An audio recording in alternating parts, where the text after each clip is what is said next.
Hello, everybody. It is Monday, April 22nd, 2024. Welcome to episode 86 of the Old Mage MTG podcast. Thank you so much for joining us. We have crossed 300 subscribers on YouTube. 300. In celebration of that major milestone, we're bringing you yet another casual kitchen table pre-modern magic topic. This one was inspired by Bloomburrow. Bloomburrow is coming up in the third quarter of 2024. It's a set that focuses on clans of critters, set on the plane of Bloomburrow, a world of cute anthropomorphic animals with no humans in it. This world is full of squirrels, frogs, mice, and rabbits. It's inspired us to look into the critter card pool that's available in Premodern, specifically the squirrel card pool. Also, Wizards is releasing, as part of the Bloomburrow set, a squirrel-focused commander precon. I've heard a lot of people talking about this. They're very excited about it. It's called Squirreled Away. It's Golgari colored. Stock up on tokens, then spend your hoard to clean house with an army of squirrels. The deck is focused on creature and non-creature tokens and generating extra value from them. So I don't know exactly what's going to be in this deck yet. I don't think they haven't released a deck list. I noticed that other one's a group hug deck too, by the way. That's kind of cool. I didn't even see that one. Are you pointing? Can you see something? Yeah, right above. Right above. Peace Offering. Peace Offering. Okay. Oh yeah, white, blue, green group hug deck. +1/+1 counters. I love that. Win friends and influence players. I love that. They have released the commanders for some of these commander decks, some of these commander precons. They have not yet released the name of the squirrel commander. Oh, okay. But anyways, for those reasons, I thought it was a good time to maybe pick up some old frame squirrels. Perhaps people are going to get excited when they see the squirrels that come out in Bloomburrow. They're going to look back at the old squirrel pool. They're going to want to pick them up and start playing them. Could be a good time, if you like flipping cards, to purchase some squirrels. I'm going to start by looking at the creatures in the pre-modern card pool. So segment 1, I'm calling this Premodern Squirrels. And the creature I want to start with is Deranged Hermit. I'm going to pull this up really quick. We're switching to MTG stocks. Maybe the most famous squirrely card? It definitely could be. If you were to ask me, quick, name a pre-modern squirrel card, I would say Deranged Hermit. The thing about Deranged Hermit is it's not actually a squirrel itself. It's a deranged elfin hermit. It is 3 colorless, 2 green. Summon elf. 1/1 with echo. When Deranged Hermit comes into play, you put 4 squirrel tokens into play. Treats these tokens as 1/1 green creatures. It also has an anthem effect. It gives all squirrels +1/+1. This was first printed in Urza's Legacy. It was only printed in Urza's Legacy because it's a reserve list card. It has a rating of 4.420 on Gatherer and a current market price of $46.06. Yikes. At some point in 2021, this guy was up over above $100. Yeah, that's crazy. Came down quite a bit. And you see this rise start. This rise. All year, it's been creeping up a little bit, ever so slightly. You'll see this in a lot of the squirrel cards we talk about today. I think this time when it started to rise was around the time some of the cards from Bloomburrow were spoiled. And people started getting more and more interested in squirrels. So you can already see some of the speculation happen, some of the old frame pre-modern card pool speculation happening. So Deranged Hermit is quite good. It brings an army to the battlefield. For that reason, it's popular in many decks, including elves decks. It's also an elf. It's very popular in the Rock. We've seen this in the Rock. You can bring this guy back multiple times, generate millions and millions of squirrels. In a squirrel-focused deck, too, let's say you don't run it at elves, you don't run it in the Rock, you just want to focus on the squirrels. In a squirrel-focused deck, it's very relevant because it has this anthem effect. It pumps your other squirrels.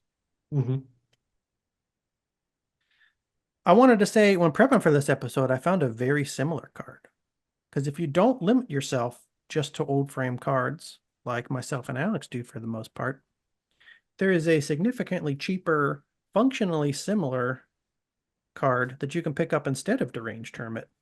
I think we've talked about this very briefly before. I don't remember if it was on the show or off the show, Alex. There's a card called Deep Forest Hermit.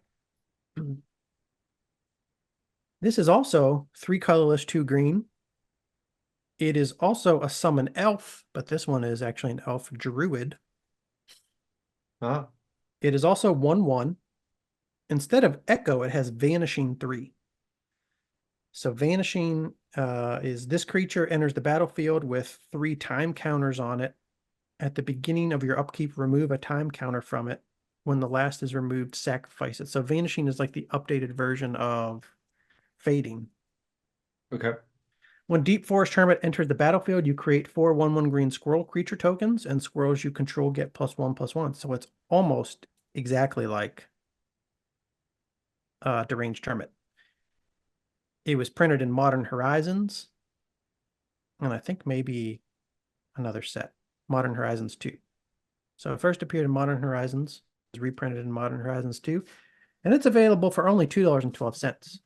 So if you want a card with this effect and you don't want to pay almost $50 for a Deranged Hermit, you could always pick up a Deep Forest Hermit. When I saw this card, it was so similar to Deranged Hermit, it made me look up the MTG reprint policy again regarding the reserve list. Okay. Because I was like, hold on a second. Oh, Deranged Hermit is reserve list. So I again went back to the language in the reserve list statement. see, I didn't even remember that. They say reserved cards will never be printed again in a functionally identical form. A functionally identical form. So just remember, while that is true, they will reprint things that are almost so similar. Yeah, they have a lot of room to play there. Very much. This is a Deranged Hermit with Fading instead of Echo. Yeah. No, I mean, sorry, go ahead.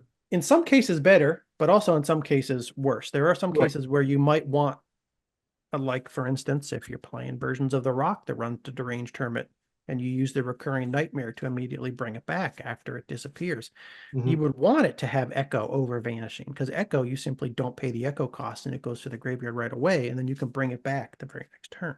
Oh, I see. I see what you're saying. Yeah. But in other cases, if you don't want to do that, the Deep Forest Hermit would be better. Yeah, if you want it to stick around, You want to stick around it. or sorry, I mean if you want the creature to stick around, the Deranged Hermit is going to be better for like pumping your squirrels if you're doing something like that. Well, it depends. Yeah, it depends on like what outcome you're looking for. If you plan on killing them within just a few turns, the Deep Forest Hermit is better because you don't have to pay the Echo cost to have it stick around. It's there Right. for 3 more turns. Yeah, yeah. So yeah, it all depends on what else you're running the cards with. If you have a way to return it from your graveyard to play or something, then Yeah. you know. But anyways, that's Deranged Hermit, Squirrel Creature #1 in the pre-modern card pool. This is Deep Forest Hermit, an almost identical budget option. You don't want to spend the $50 for a reserve list Elven lunatic. The next one I want to talk about is Liege of the Hollows. Liege of the Hollows is a card. summon spirit, a creature card from Weatherlight. It is 2 colorless, 2 green, 3/4.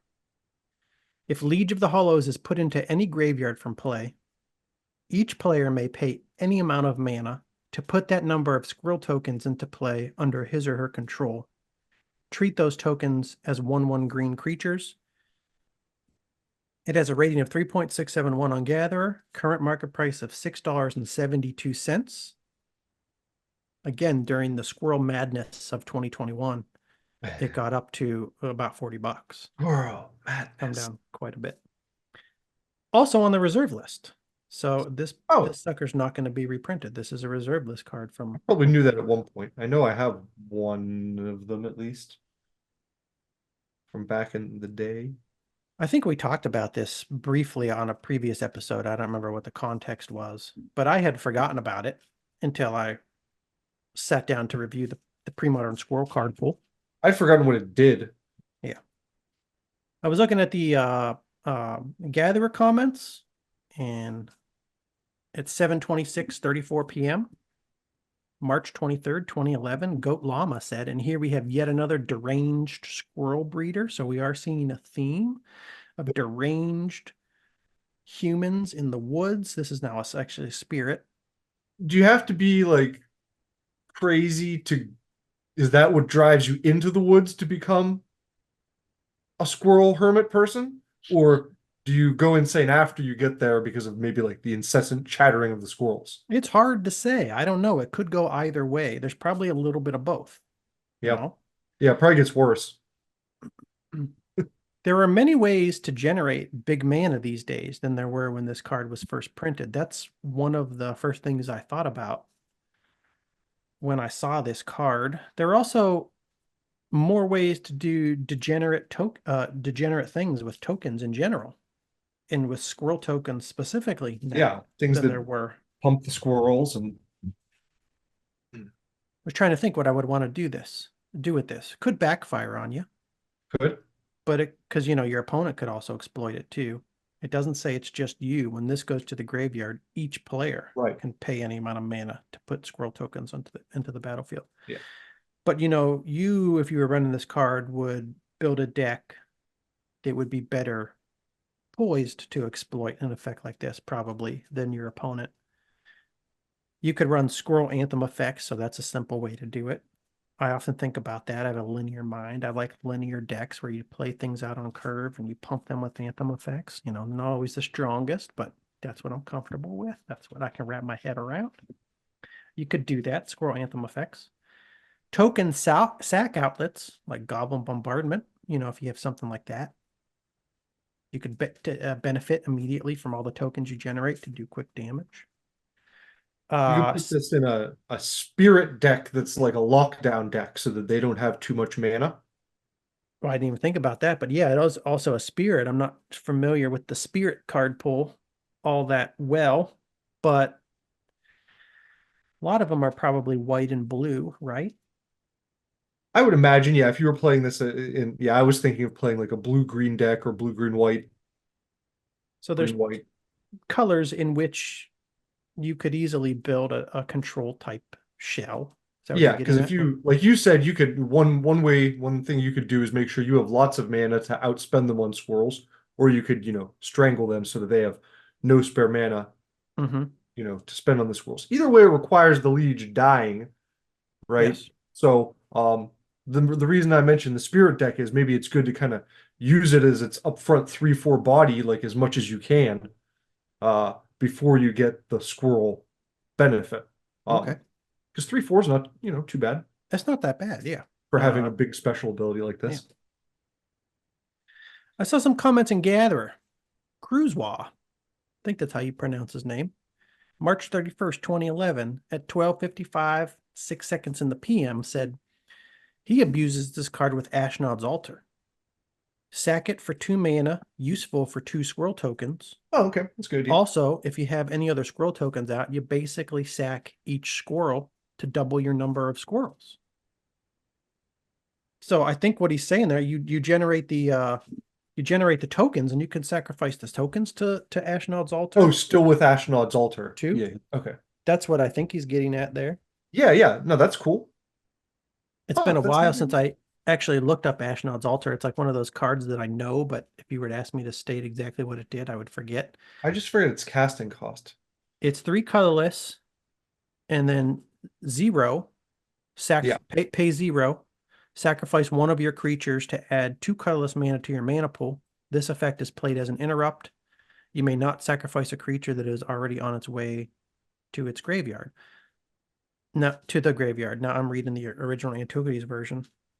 There might be some differences in the Yeah, it no Oracle longer text. says that at all. It just says Okay, what does he say? So the opposite. So wait, read it. What does it say? Sacrifice a creature, add 2 colorless mana. Okay. Uh, each player may. So I'm trying to think how this works. Can you generate the token and then use the token to sacrifice it to generate more mana to generate more tokens?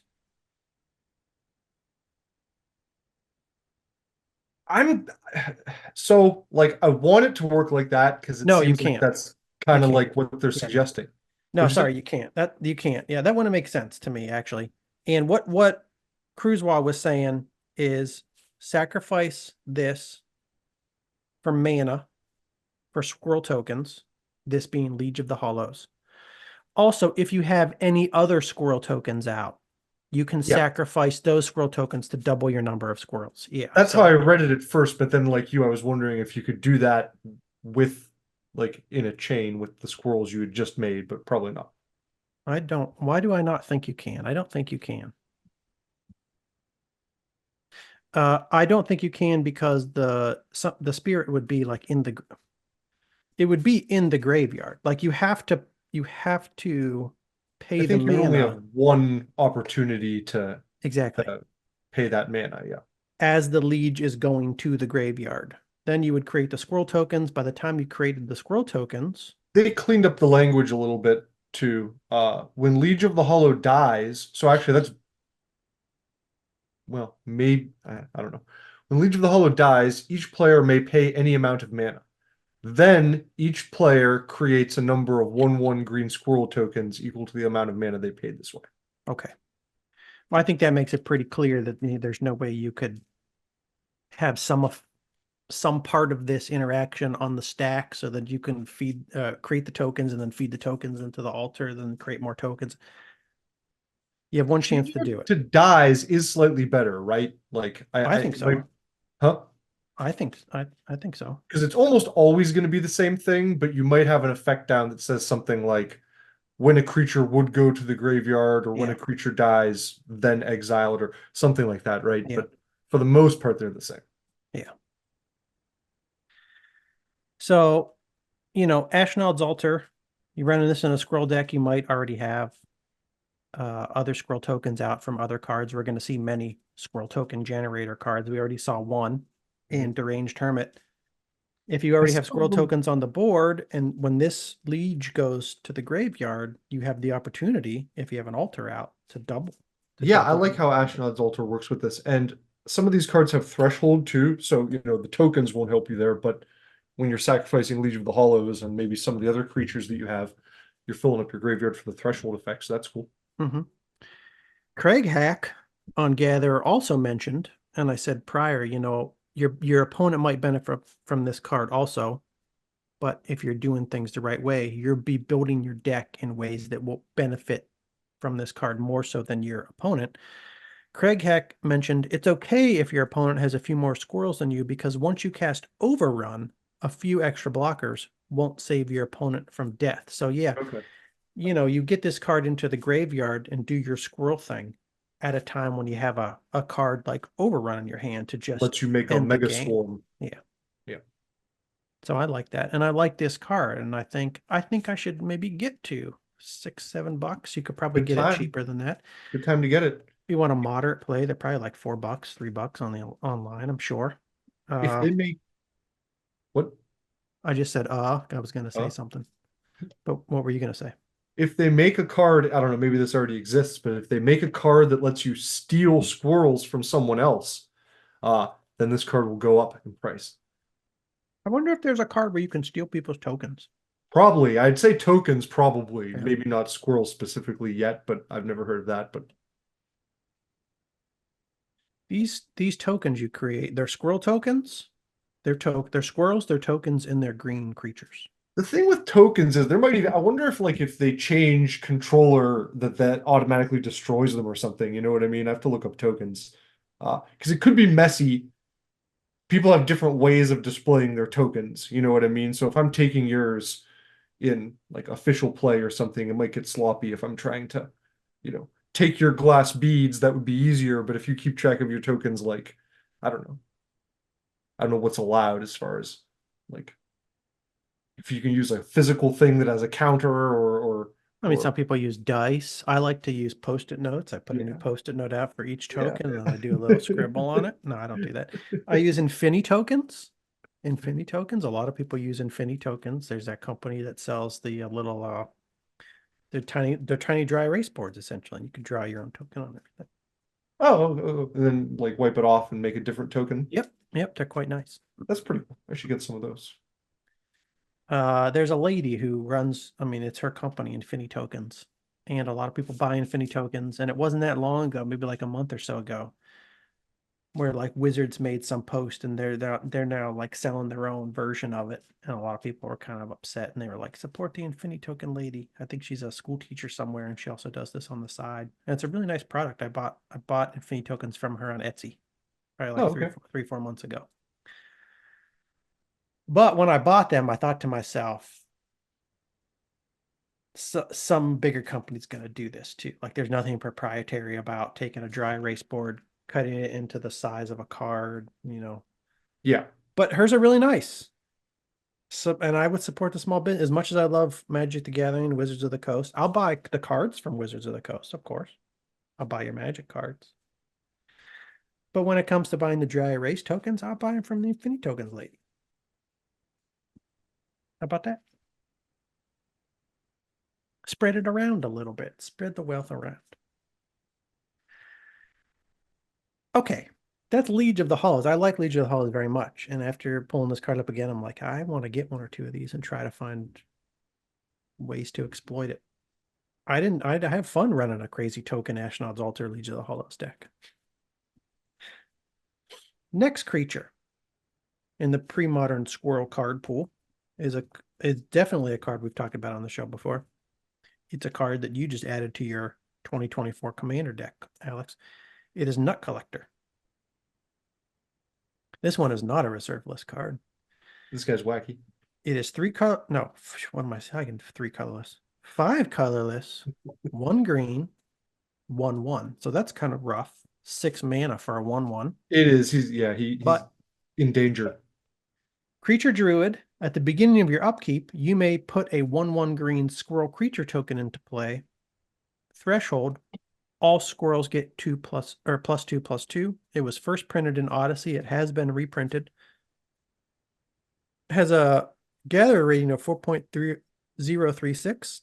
Current market price of $4.25. Again, during the Great Squirrel, during the Great Squirrel Mania of 2021, this guy was over $50 and now he's down to $4.25. Wow. That spike though. I mean, I don't know. That spike, the way it looks on that graph, who knows if it was really selling it that much. I don't know, but this was this was this was like 6 or 8 months of price increases. Yeah, that's true. People were definitely buying it for $30. They were definitely buying it, yeah. And this is one of those cards, who knows where it would be, but the big collapse came after the reprint announcement of Dominaria Remastered. It hadn't been reprinted at all. I know what was happening. Because when we first got into Magic, you called me up and you were saying similar things. You were like, oh, let's look at these old sets and look at the cards that aren't in the reserve list, but hadn't been reprinted. Maybe we should buy them. You were mentioning stuff. A lot of people were doing that. And this was one such card. I mean, it was in the list, but it wasn't reprinted in like appreciable amounts ever. And then it went up to $50, and then Wizards was like, oh, let's put this in Dominaria Remastered. Yeah. And then it collapsed. But I mentioned Squirrel Anthem effects. Speaking of Squirrel Anthem effects, here you go. You'll get Threshold. All your squirrels get +2/+2. Mm-hmm. We mentioned the high casting cost of this card. Some people don't know how to feel about this card. I was looking through the Gatherer comments, and Doiden was really going through a roller coaster of emotions back in March 8th, 2010 at 3:19 and 31 seconds in the AM. He was up all night thinking about this card. As they often are. Doiden said, yes, its mana cost is very high. It's one of those balanced rares Wizards releases, which ends up just being bad. It's almost a joke. Come on, you couldn't have made it a 2/2, a 1/2, a 0/2, something that can't be instantly pinged. He's a rare for Pete's sake. 6 mana, 1/1 is common card casting, or CMC. What does that stand for again, Alex? I'm an old man. Converted mana cost, right? Converted mana cost. But he does give a 1/1 squirrel every turn. And if you have threshold, they are 3/3s. Oh, now I get it. Yeah, 6 CMC is reasonable, but he should at least be a 1/2. Green is known for its toughness after all. So he did a full 180 there. Yeah, there was a little bit of a roller coaster you just within that one comment. I Yes. kind of agree with him. Giving it just a tiny bit more survivability for that mana cost would be nice. Or I mean, even give it regeneration if you want. You know, or make it 1/2 would be cool. I might be reevaluating this for my deck. I don't know. We'll see. It depends on how many other squirrel cards I add. I have 1 or 2 that I'm looking at. But yeah, the threat of losing him as a 1/1 is a little scary. Yeah. Very fragile. Next squirrel card. That's Nut Collector. The next squirrel card is actually a squirrel. You know, we've been seeing a lot of hermits, a lot of druids, a lot of lonely old men and ladies just hanging out in the woods with their squirrels. Now we're getting to some actual squirrels, the squirrels themselves. I think I just clicked a link that I didn't mean to click. Is this going to take me to Molten Duplication, or is it going to take me to Squirrel Mob? It's going to take me to Molten Duplication. Let's ignore that for now. Molten Duplication Showcase from Outlaws of Thunder Junction. Current market price of $12.02. I don't know what that is. I'm not here to talk about Outlaws of Thunder Junction. I'm here to talk about cards that are 20 plus years old. Squirrel Mob. Now we're cooking with gas when we get to Squirrel Mob. I mean, some of those other cards are really good too. Deranged Hermit is a classic. I'm a fan of Liege of the Hollows. Squirrel Mob. Just a straightforward squirrel badass. It is 1 colorless, 2 green, 2/2 creature squirrel. Squirrel Mob gets +1/+1 for each other squirrel in play. First printed in Odyssey, rating of 4.0421 Gatherer, current market price of $3.66. I mean, this is great. And just in comparison to the last card, this is a 2/2 already, Yeah. It could I would totally expect this card to start as a 1/1 with its ability and its casting cost. But they made it a 2/2 right off the bat. So in a squirrel deck, it's a no-brainer. Definite no-brainer. I always love cards that can get huge, just for the possibility. You don't need things to get huge. I've seen a lot of the great decks out there and a lot of great deck designers, sometimes they'll just kill you with a cloud of fairies and nothing else. But I see cards like this that can get bigger and bigger every turn, and I always need to play them, and they're never as good as I think they're gonna be. Eat some removal. But I just don't care. I keep doing it. I keep making the same mistake over and over because it's fun. I don't know why it's fun. It is though. Me too. I'm sorry. It's playing the game. We're playing the game. Yeah, the mob can get huge. It can get huge slowly with something like Nut Collector on the board. It can get huge really fast with something like Liege of Hollows. I like the Squirrel Mob. I think you put it in your Squirrel deck and you do it now. Squirrel Wrangler. Squirrel Wrangler is the next Squirrel card. Did you have anything else to say about Squirrel Mob, Alex? No, I can't put it. I won't put it in my. I don't think I'm gonna. It makes sense in my commander deck because I don't have enough squirrel cards. If I pull this out, I don't. It's just too. It'll be too isolated and not have much going on for it. When I was saying you, I wasn't saying you. I was saying you to the. Oh yeah, no, I know. Okay. I know. I was just the hypothetical listener that might be building a squirrel deck. Yeah. Squirrel Wrangler is the next pre-modern squirrel card. A lot of these squirrels are from Odyssey. This one's from Prophecy. We saw some squirrels in Prophecy as well. Squirrel Wrangler is 2 colorless, 2 green for a 2/2. It's another druid, so it's not just the squirrels themselves. Some wackadoo in the forest, like Ted Kaczynski, but instead of writing manifestos and building bombs to send to senators, he's wrangling squirrels. It is 1 colorless, 1 green, sacrifice a land, put 2/1/1 green squirrel creature tokens into play. Or Pay 1 colorless, 1 green, sacrifice a land. All squirrels get +1/+1 until end of turn.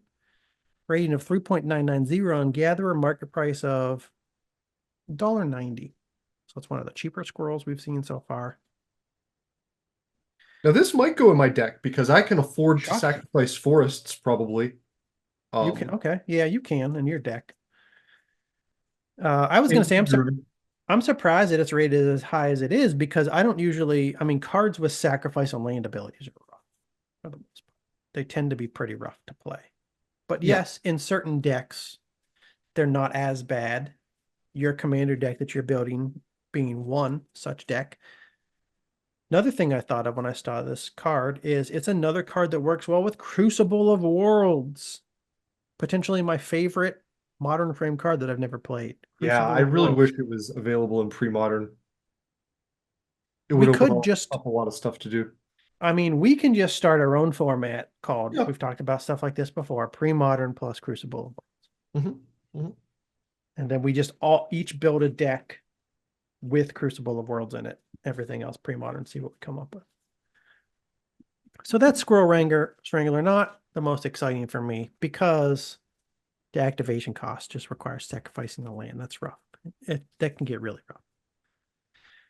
And it's all for what? To generate tokens or to give your squirrels +1/+1. And the squirrel card pool is already full of token generators and anthem effects already.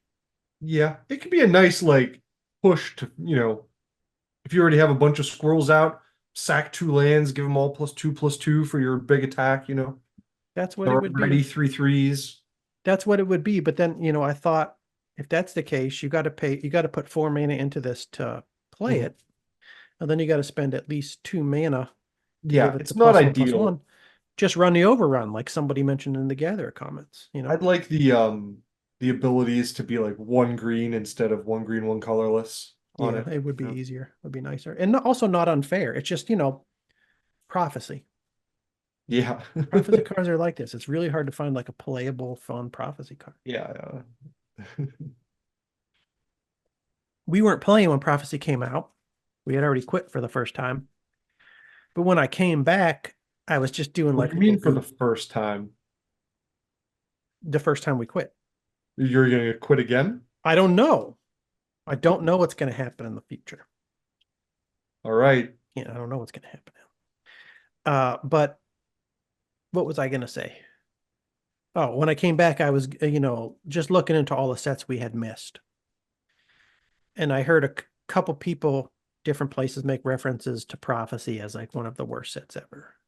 And when I first looked at the set, I went through the list of cards. I was like, oh my God, I could barely believe what I was looking at. It really is just full of It terrible has really cards. low value if you look at Yeah. I think I found a few cool cards in it. Like they're fun, Definitely. not game breaking, not great, but like, might be fun for niche decks, but Definitely. yeah. There's some stuff in there. There's no Magic the Gathering set that's just like totally full of completely unplayable cards. Yeah. But you got to really do some searching and when you're going through Prophecy to like try to find reasons to play a Prophecy card over anything else. I don't know what they were doing, really. It's weird. We'll get into that one day. I'm sure we'll do it. We'll do an episode on Prophecy. We'll learn about how it was developed and why it turned out the way that it did. I wonder if I can't remember exactly when it came out. I wonder if it was part of like the backlash, part of some sort of backlash to power creep. I don't know. Don't know. Anyways, next card. Again, we're back to a squirrel. We got another actual squirrel. A big one. But this isn't just your average squirrel. No. This squirrel card is Croson Beast. It is a creature, squirrel beast. Casting cost is 3 colorless, 1 green. It is 1/1, which doesn't sound very beastly. But it also has threshold. And when you reach threshold, Croson Beast gets +7/+7. First printed in Odyssey, 4.042 rating on Gatherer. Current market price of $4.24. I look at this card, I think in some cases it's going to be an 8/8 for 4 mana. And then I checked my notes. And then my notes told me that 4 mana for an 8/8 is pretty good. Correct. I wanted to address, I was also looking at the Gatherer comments. I wanted to address a comment I read on Gatherer. Blind Thrall, December 16th, 2010, at 2:55 and 20 seconds in the AM, again, a late night post, said, whoever designed this has no idea what a squirrel is. And I wanted to address you, Blind Thrall. I wanted to say, with all due respect, I think you have no idea what the Croson Forest is. I mean, this isn't just like a squirrel hanging out in your backyard in Illinois. This is a squirrel from the Croson Forest. And if you go to MTG Wiki and look up Crosa, you'll see that Crosa is home to various species of large animals, as well as to Centaur, Nantuko, and human druids. It's also famous for giant dragonflies and Grendelkin. So we're talking about a place that breeds giant dragonflies. What the You know, heck is a Grendelkin? Doesn't it's sound not good. it's not shocking that you would have a giant squirrel as well. No, I'll address the Grendelkin in a moment. I want to okay, that's finish fine. this. If you scroll down a little bit further, you get a perfectly reasonable explanation for why you might have a squirrel beast in the Croson Forest. You see here later, the barbarian turned druid Kamal resided there, and it was he who planted the Mirari, without thinking that without a wielder, the artifact would become harmless. However, its power soaked into the entire continent and mutated the inhabitants, especially those within the forest, transforming many of the beasts into enormous monsters. Mm. This caused the animals of the forest to go mad, wildly attacking anyone that entered the forest, and even leading the forest to attack, even leading the forest to attack surrounding farmsteads and That could be villages. So leading or leaving. I know I got it right the first time, and then I thought I got it wrong because I thought it said leaving based on the context, and I was like, no, I got it right the first time around. Both can work. So, there's a perfectly reasonable explanation. I think the designers of this card did a very good job. And I do think they know what squirrels could look like in the Croson Forest. Alex, you asked about Grendelkin. I don't know what Grendelkin is. And actually, when I was writing these notes and I was planning this section, I thought to myself, as soon as I say Grendelkin, Alex is going to interrupt me and he's going to go, what are Grendelkin? Did you really? And that is exactly what happened. You said, No, what you are did. That Grendelkin? didn't happen. Yes, it did. Yes, it did. I'm going to go try to read the next section. And I was going to be like, what are Grendelkin? I don't know the answer. Sounds like they're kin of Grendel from Beowulf. But we're going to learn in real time. It brings me to the beast section. So it must be a type of beast. Notable beasts. Or is there a Grendelkin section? Anurids. Okay, so this is all alphabetical order. So I'm going to just scroll down to the G's. There's a lot of different types of beasts in Magic the Gathering. Jeez. Chupacabras, Craghorns, Darba, Drag Reavers, Fangren, Grendel Fangs. No, Gale Fangs. Grendelkin. Phew. Grendelkin are a type of beast. They're hairy, warty things with natural armor plates with a huge head but spindly legs that drag uselessly behind them as they walk on their knuckles. So there you go, Alex. Great. Now, I've never seen a Grendelkin card yet, but maybe we'll come across one day. All right. They live in the Croson Forest. Croson Beast. That's the last of the squirrel creatures that I found in the pre-modern card pool. Now it's time to move on to the other spell types, starting with the enchantments. There's a pretty good enchantment that we're going to start with. It is called Druid's Call. Yeah, I just learned about this. This is the card I said I learned about. Okay. Okay. I like this. Might end up in your commander deck. Druid's Call is 1 colorless, 1 green, enchant creature. Whenever enchanted creature is dealt damage, its controller puts that many 1/1 green squirrel creature tokens into play. It's first printed in Odyssey. It has a rating of 3.990 on Gather and a current market price of $1.58. So there's plenty to do with this card. I was thinking to myself, it's fun. It's not a world beater, but it's fun. No. If you want to do something crazy with this, you're talking about a 3-card combo already, which makes it Yeah. hard because you got to get the creature out, you got to enchant the creature, and then you got to do the other thing. I don't like that it's an aura. It would be really nice if this was just a regular enchantment and it worked by like you could sacrifice it to have that effect happen. You know, like the seal cards. Yeah, that would be stronger. I was thinking, what are some of the crazy things you can do with this? And I was reading some comments. Some people mentioned this card. I think we might have seen this card once before. Don't remember the context. Might have even been in the same context that I saw this card mentioned before. Shivan Meteor. This is a red sorcery printed first in planar chaos. It's only 3 colorless and 2 red.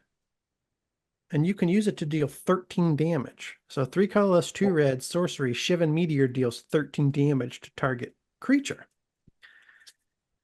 Which is kind of absurd because you almost never need to deal 13 damage to a creature. It's just overkill. I mean, you have plenty of 1 and 2 mana cost flat removal spells. Yeah, So this is a lot more than that, but you can combo it with something that, you know, where the damage you dealt makes a difference. exactly. It's pure overkill, but it actually comes in great handy when you want to do something like generate a whole bunch of tokens from a creature enchanted with Druid's Call. Or like if I want to Shivan Meteor my Saber Ants. And now that I think about it, that might have been when I first learned about Shivan Meteor. Oh, When I first learned about Saber Ants. that's good. So fun times with Shivan Meteor. Also quite fun if you can manage to, again, now you're talking a 3-card combo, but if you can manage to enchant your creature with both Druid's Call and Pariah, that would be quite fun. It looks like a bullet bill from Mario. Yeah, it does. Pariah is a rare from Urza's Saga. How much does it cost right now? $5.11. 2 colorless, 1 white, enchant creature, redirect to enchanted creature, all damage dealt to you. So you get a creature out, you Druid's Call it, you Pariah it, all the damage dealt to you goes to that creature, and you just generate 1/1 squirrel tokens for every time you get damaged. For Work every well with the point of damage. Encore damage redirector creatures. I thought about the Encores too, yeah. Also maybe lore, but there's plenty of things you can do with lore, and I still never play lore. It's fun, Yeah. but it's just never quite good enough. Yeah. But that's Druid's Call. It's a pretty cool little enchant creature. Next card is Squirrel Nest. This is a classic for reasons we're going to discuss a little bit later. Squirrel Nest is an enchant land. I've often thought we need to sit down and go through all the enchant lands and have an episode seeing if there are actually any good playable enchant lands. This is one of them. Nice. That's a good idea. Because most chant lands I see, I'm like, I'm never going to play this. But there's got to be like a handful that are fun and good in certain contexts and certain decks. I don't know what those might be, but I found one of them here. Squirrel Nest. 1 colorless, 2 green, enchant land. Enchanted land has tap. Put a 1/1 green squirrel creature token into play. First printed in Odyssey. 4.155 on Gatherer. Current market price of $1.35. I have this on my short list of for my commander deck. Okay. Just another way to generate tokens. And you know, as you've suggested, if you have a way to untap your lands and now use it repeatedly every turn, and green has some effects that can do that. Your different elves and dryads and such that can. Yeah, there's a bunch of creatures that help you do that. Little creatures that help you do that at least, once per turn. If you have more than one out on the board, you could do it multiple times. I thought backbreaking with Earthcraft. If you're playing a format where Earthcraft isn't banned, Earthcraft is banned in Premodern. I'm almost 100% positive. I think that's why I've never seen it played I in a saw you Premodern suggest deck. that, and my back was nearly broken. Was it? Oh, I'm glad you're okay though. Yeah, I'm fine. Okay, good. It was tough for a minute though. I think you're right though about Earthcraft and Premodern. It's I'll banned, look. which is why we never see it. It's still up to $103 Jeez. market price because it's not What? banned in Commander and it's a reserve list card from the Tempest era. So it's a fairly old frame card, Yeah, extremely powerful. It will still see play in Commander. it's banned in pre-modern. It's banned in Premodern. I'm gonna look it up real quick, see if it's. I think it's like I think it's also legal in some other formats too. I went to Scryfall and then I searched for the card Scryfall. That's I not mean, what I this wanted would to do. just even be, I'm sure this would be a viable card in, like Legacy and Vintage with all the super powerful lands that exist. That's what I was going to look up. It's banned in Legacy, Okay. but it is legal in Vintage and legal in Commander. Okay. It And that's is enough to make it worth $130, I guess. that combined with how powerful it is, and how old it is. Imagine if this was like a fucking Arabian Nights card. Oh, sorry, I said something that didn't make sense because I was talking about the other good lands. It's just basic lands, so that Oh, wouldn't. okay, yeah. I haven't read what it did yet. I forgot. I'm done. One colorless, one green, enchantment. Tap an untapped creature you control. Untap target basic land. So, yeah, some people mentioned, if you have Earthcraft out and you have Squirrel Nest out, it equals concede. Unless your opponent has a destroy enchantment card that can be cast at instant speed, you're in trouble. You tap the land, generate a squirrel, tap the squirrel, untap the land, tap the land, generate a squirrel, etc., etc. Yeah. But then your squirrels are tapped, so you can't attack right away. You still need another turn, It's don't still you? the next turn, yeah, Oh, but next turn. So you but it don't necessarily generate an need. infinite number of tokens. Well, you don't need an enchantment spell that you can cast at instant speed. You could always get pyroclasmed on your opponent's next turn and wipe out all those squirrels. Unless I'm not thinking of something correctly, but I still think you got another turn in you, to come up with something. Yeah. But I won't be trying that because Earthcraft is banned in pre-modern. Maybe one day when I build a squirrel commander deck, who knows? But that's Squirrel Nest. We'll see some other things you could do with Squirrel Nest too, besides running it with Earthcraft. The next enchantment is one that I don't like as much. It is Nantuko Shrine. One colorless, two green.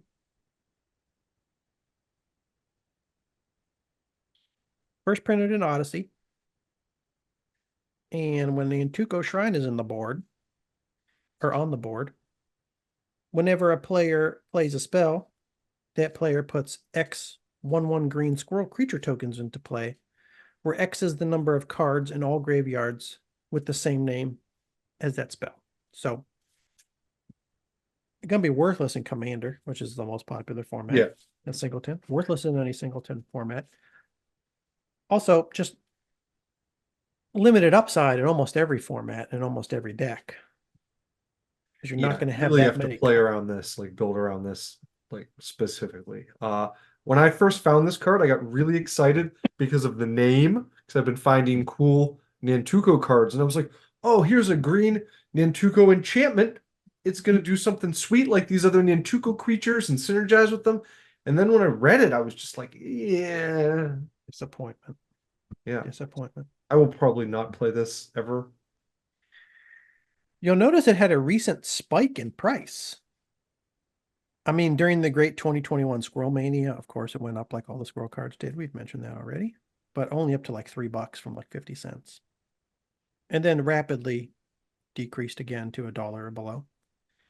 And then just this year, it went up again from like $1 or 50 cents to almost $7. Price increased roughly eightfold this year because of a card printed in Murders at Karlov Manor. I can't remember exactly what that card is, but there's a card that allows you to pay more than 4 of a single card in a deck. Yeah, okay. But without an effect like that, I mean, That was the first thing I thought of when I saw this was, yeah, like one of those like rat cards that allows you to have more than 4 of them. Yeah. This, I don't know exactly what the Karlov Manor card is, but yeah, it allows you to do like a relentless rat type of thing where you can have a bunch of cards of the same name in your deck. Or this would be like, we were talking about like the baubles, like when you use a bauble to thin your deck. It's Mhm. basically not really doing anything. It's just drawing you the card for 0 mana.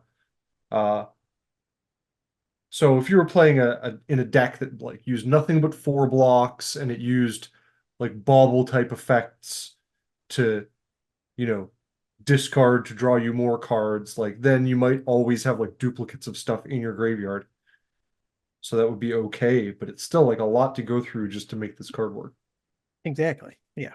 Even in a deck like that, what? You have 4 max. Yeah, it's 4 like Yeah, no big deal. yeah, it's not worth it. Anyways, not too excited about this enchantment. It's probably my least favorite of the squirrel cards we've seen in the old frame card pool. Cool art. Very cool art. That is one thing it has going for it. Very nice art. Of course, Rebecca Guai art. Of course, it's nice. It's just landscapey, has that little rocky shrine in the background in the forest, and could have that as just like an art card on my wall. The sorceries. Let's move on to the sorceries, Alex. That's the end of the enchantments. Okay. First sorcery there's a couple of sorceries. First one I want to talk about is Acorn Harvest. I think you probably run this card in your squirrel deck if you're building a Premodern Squirrel deck, old frame squirrel deck. It's 3 colorless, 1 green. Sorcery. Put 2 1/1 green squirrel creature tokens into play. And then it also has flashback. For 1 colorless, 1 green, pay 3 life. Put 2 more 1/1 green squirrel creature tokens into play. It's printed in Torment. Has a rating of 3.293 on Gatherer. Current market price of $1.53. Just a decent way to generate some more squirrel tokens, which is one of the things you probably want to be doing in your squirrel deck. Yeah. It's better, of course, when you have an Anthem effect or some card that benefits from having a horde out in some way. Thankfully, squirrel decks tend to have those things and benefit from those things. This is just the type of thing you want to be doing with your squirrel deck, probably. I like that you can use it at instant speed to generate blockers. Through the flashback. Yeah. Yeah, that is true. There's nothing saying you can do flashback at instant speed, right? I've never Yeah, yeah. As far as I know. never really thought about that, but yes. It was make me question myself. Well, I've never thought about that. But yeah, Yeah, I think that's one of the big advantages of cards with flashbacks. Now you can use them at instant speed. Can you cast flashback at instant speed? MTG. Is flashback at instant speed? Using flashback still limits the card to its original casting speed. Oh, really? This is what Oh. draftism tells me. Okay. Oh, wow. So I cannot, that makes, because I was like, Call of the Herd would be even better if I could flash a 3/3 elephant token into play. I thought that was how it worked. Well, never mind. So you can cast some flashback cards at instant speed If they're instants if already. they're instants. So Okay. yes, Maybe that's why I just got that mixed up. I don't know. the flashback is limited to the card's original casting speed. Okay, that's good to know. Okay.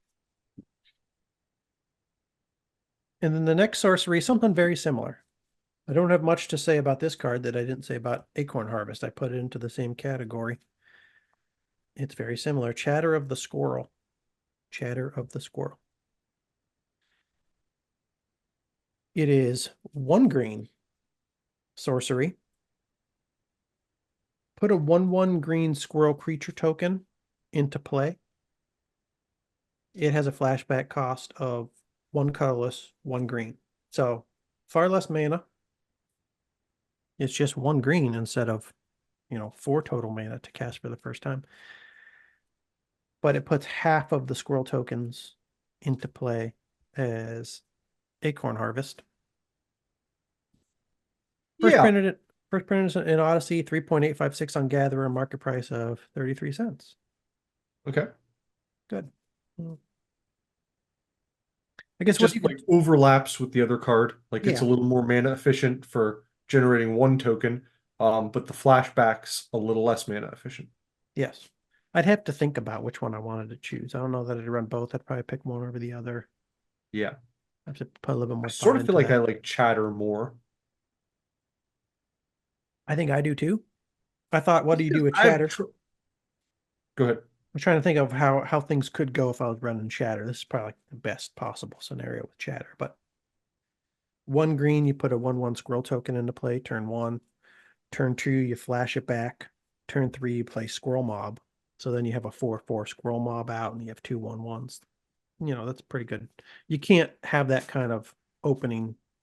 You can't have that kind of start to the game with Acorn Harvest, for instance. Yeah, it's going to be more of like a drop 2 when you have an Anthem effect already. So it has that like burst potential, which is, good. More What of were a you gonna? big banger spell than this one, which would be like a little like, quicker squirrel generation. Mhm. What were you gonna say about chatter? Were you gonna say something about chatter? And then I started going. No, no, no, that was it. I was just kind of I think I was just gonna say that they kind of overlap each other. Yeah. You pick one or the other, probably. But that's it. That's the pre-modern, as far as what I found. That's the pre-modern Squirrel. You got some good creatures, you got some enchantments, you got some sorceries, you have lots of token generations, you have anthem effects. That's pretty much what you expect from squirrels. Then I thought to myself, what else do you do with squirrels? This is going to bring us to segment 2, Alex. Segment 1 was the pre-modern squirrel card pool. Segment 2, I'm calling Squirrel Opposition. So let's say you want to play some squirrels, but you don't want to just play out squirrels on curve. You don't just want a linear squirrel deck where you build up their power with anthem effects. You don't just want to go wide squirrel deck. What can you do? Well, some people have used the token generators in the squirrel world to their benefit in opposition decks. So I want to talk a little bit about opposition. It is a very cool enchantment from the Urza's block. I don't know, have you seen opposition before? Are you familiar with opposition? I have, but it has not been in the forefront of my mind. I think I kind of like forgot about this or, you know, shelved it to maybe try to play with later, but it's good. I just bought a couple probably like 2 months ago because, as you can see, it came down in price quite a bit. And I thought, this is definitely a fun card to build around, and it's a rare from Urza's Destiny. I could pick it up for only a couple bucks right now, a few It's bucks. definitely worth having at this price. Yeah, yeah. It's 2 colorless, 2 green enchantment. Did you say green? Yeah, why did I do that? So, you know why I did it? Because I've just been looking at green cards. Yeah. I listened back to some of these episodes and I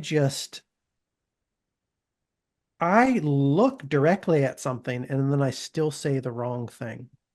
Oh, I you're can't thinking remember. of multiple things at once, I know, and my brain's not good at that. I don't have parallel processing powers. Uh, I was listening back to our Cold Snap episode because I'm trying to edit some shorts, and I kept talking about this card. I can't remember what the card was exactly. It might have been Wilderness Elemental or something. It was a 1 colorless, 1 green, 1 red creature that got pluses for each non-basic land in play. And I swear I'm saying, yo, you can pump it later in the game by playing Blood Moon. And we were just talking about how, yeah, you could pump it by playing Blood Moon. But the card says it gets +1/+1 for each non-basic. Non-basic. And I don't think you were understanding what I was saying. You brought up, oh, we got in this conversation about whether or not the land types actually change with Blood Moon. Oh, okay. So you were thinking, oh, will the power actually decrease if you play Blood Moon? But I was saying it was going to pump it. Like, I still haven't figured out if when you play Blood Moon and there's a bunch of non-basics out, if the power of this card decreases, power toughness decreases or not. Because it gets into a land type, super type conversation, which I haven't figured out yet.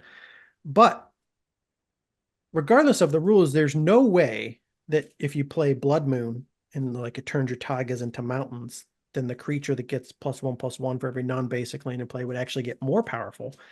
I don't know what I was like. I just sometimes I want the card to do something, or I think the card does something. Yeah. And even though I'm looking at information that contradicts what I'm thinking. It just doesn't, it doesn't register. It happens sometimes, like when I said opposition casting cost is 2 colors, 2 green. It's not. The card frame is blue. There's 2 islands there. Opposition casting cost is 2 colors, 2 blue. Now we'll continue with the show. Opposition, 2 colorless, 2 blue enchantment from Urza's Destiny. Tap an untapped creature you control. Tap target artifact, creature, or land. It's great. And It's it great. works really great with green. Like I love this for green blue decks because you have all these like little mana elves or whatever down, Mm-hmm. and you can just use them to shut down your opponent's stuff. We'll get into the mana elves. I really like the mana elves in a deck with a card like this. 4.278 on Gather. Current market price of $3.44. This is the first time in my life where I've ever recorded myself talking consistently. We've now been doing this for over a year. And it's a little bit scary because it's like I'm seeing how many times I'm just saying the wrong thing. It's not even just about being wrong about something. It's like cases like that where I'm reading the card and I say the wrong thing. I know I'm not the only person that does this. Other people do No, this. I do it on here too. too. I do the same thing. And I listen to podcasts and I think sometimes to myself, what is this person saying? Now I understand. There's also something that happens with my brain when I'm being recorded in the show. Like, I don't think it works as well. I'm a little bit spooked about being recorded. There's a like a level of stress where I'm trying to focus on what you're saying. I'm trying to read the show notes. I'm trying to look at what's in front of me. I'm trying to think about the next thing we're going to discuss. And I need to rewire my brain to be a little bit better. To be better. Yeah, to be better. How do I get a better brain? Anybody out there have any ideas? Turbocharge it. Mental exercises? What kind of drugs can I take? What are the people in Silicon Valley taking right now, except for ketamine? Except for ketamine. Because that's not working. They might think it does, but it's not working. And I think they're all off of the microdosing mushrooms. That was a big thing about 5 years ago. Yeah. You should just incorporate nutritional but non-psychedelic mushrooms into your diet. Like I think that's it. Yeah. I'm now old enough to know that every 5 years there's some new drug that people tell you should take in small amounts to like increase your mental powers, your mental capabilities. And they never actually work. And then it's 5 years from now, it's a new thing, and they all forget that they all took the other thing 5 years ago, and it actually made them dumber. It's usually just some amphetamine that makes you like a worse version of yourself. And I will say that amphetamines actually do improve your mental focus in some capacity. Oh, yeah. I mean, but then you take too yeah. much. It makes There's you a worse. It makes you worse big in a lot of downside other ways. though. There's a lot of downsides. Yeah. Yeah. Anyways, I'm really off topic here. Opposition Amphetamines. amphetamines. That's what I mean. That's their problem. Both these guys took too many amphetamines. That's what got them all riled up. Urza and Mishra, probably. One guy has really skinny little hands. I wonder if that happens with amphetamine usage. That is one of the downsides, one of the side effects. Opposition is a lovely card for a control deck. If you can manage to get enough creatures onto the board and quickly, you can completely control your opponent's board. It's not a lock, it's a soft lock. I would call it a soft. It's a soft lock card. Yeah. But it's a way to turn a non-control deck into a control deck. Into a control deck. Yeah, and I like that because with token generation decks, you probably have then optionality in the deck too. You could probably go either way, because if you're looking to take advantage of opposition, you're gonna have a deck that's gonna be designed to generate a lot of tokens. And let's say you're running a deck like that and you get an opposition and you don't pull opposition, you just simply don't draw it, or it gets removed from the board. Well, you're still left with a deck that has potential to go wide. So there's some optionality built into a deck like this. Yeah. Anyways, I saw this card and I wanted to learn more about how to build around opposition. And I found an old article titled Opposition, The Breakdown. It was written by Dave Meddish. He's a guy who used to write for Star City Games. This is an article from way back in the day, November 1st, 2001. And I'm just waiting for this damn article to load. Right now, all you see is a black screen, but trust me, I did click on a tab where Opposition, the Breakdown, written by Dave Meddish, is open, and I just need that tab to load the article. I'm looking at a part you highlighted, and it's exactly what I was going to say next before you said that we were going to talk more about mana elves. I'm gonna do the reload the page, Alex, and let's see if it opens this way. Are you still seeing black screen? Yeah. Just the darkness. Well, in Opposition, the Breakdown, Dave Meddish started with an example deck. And this is an example opposition deck that doesn't actually contain any squirrels, but we're going to start here anyways, just to get into the basics of opposition. Oh, here we go. Here we There go, it baby. is. Jeez. Whew, I We're thought you were rocking, frozen, baby. we're rocking and we're rolling. And this is the deck. It is a blue-green deck built by somebody named Chris Benefell. And it is sometimes known as Elephant Opposition because it uses some token generators from Odyssey. Some of those token generators happen to generate elephant tokens instead of squirrel tokens. But here are the cards in this example deck. It's a blue-green deck. Equal amounts of blue and green mana. 10 islands, 10 forests, 4 Yavimaya coasts,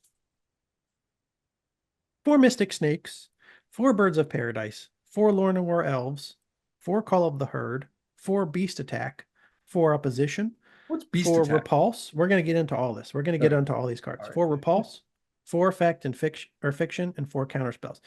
So already my brain likes this card because it's equal amounts of 2 colors and then 4 of everything. And that's not always the best way to build a deck, but for some reason that's what I like.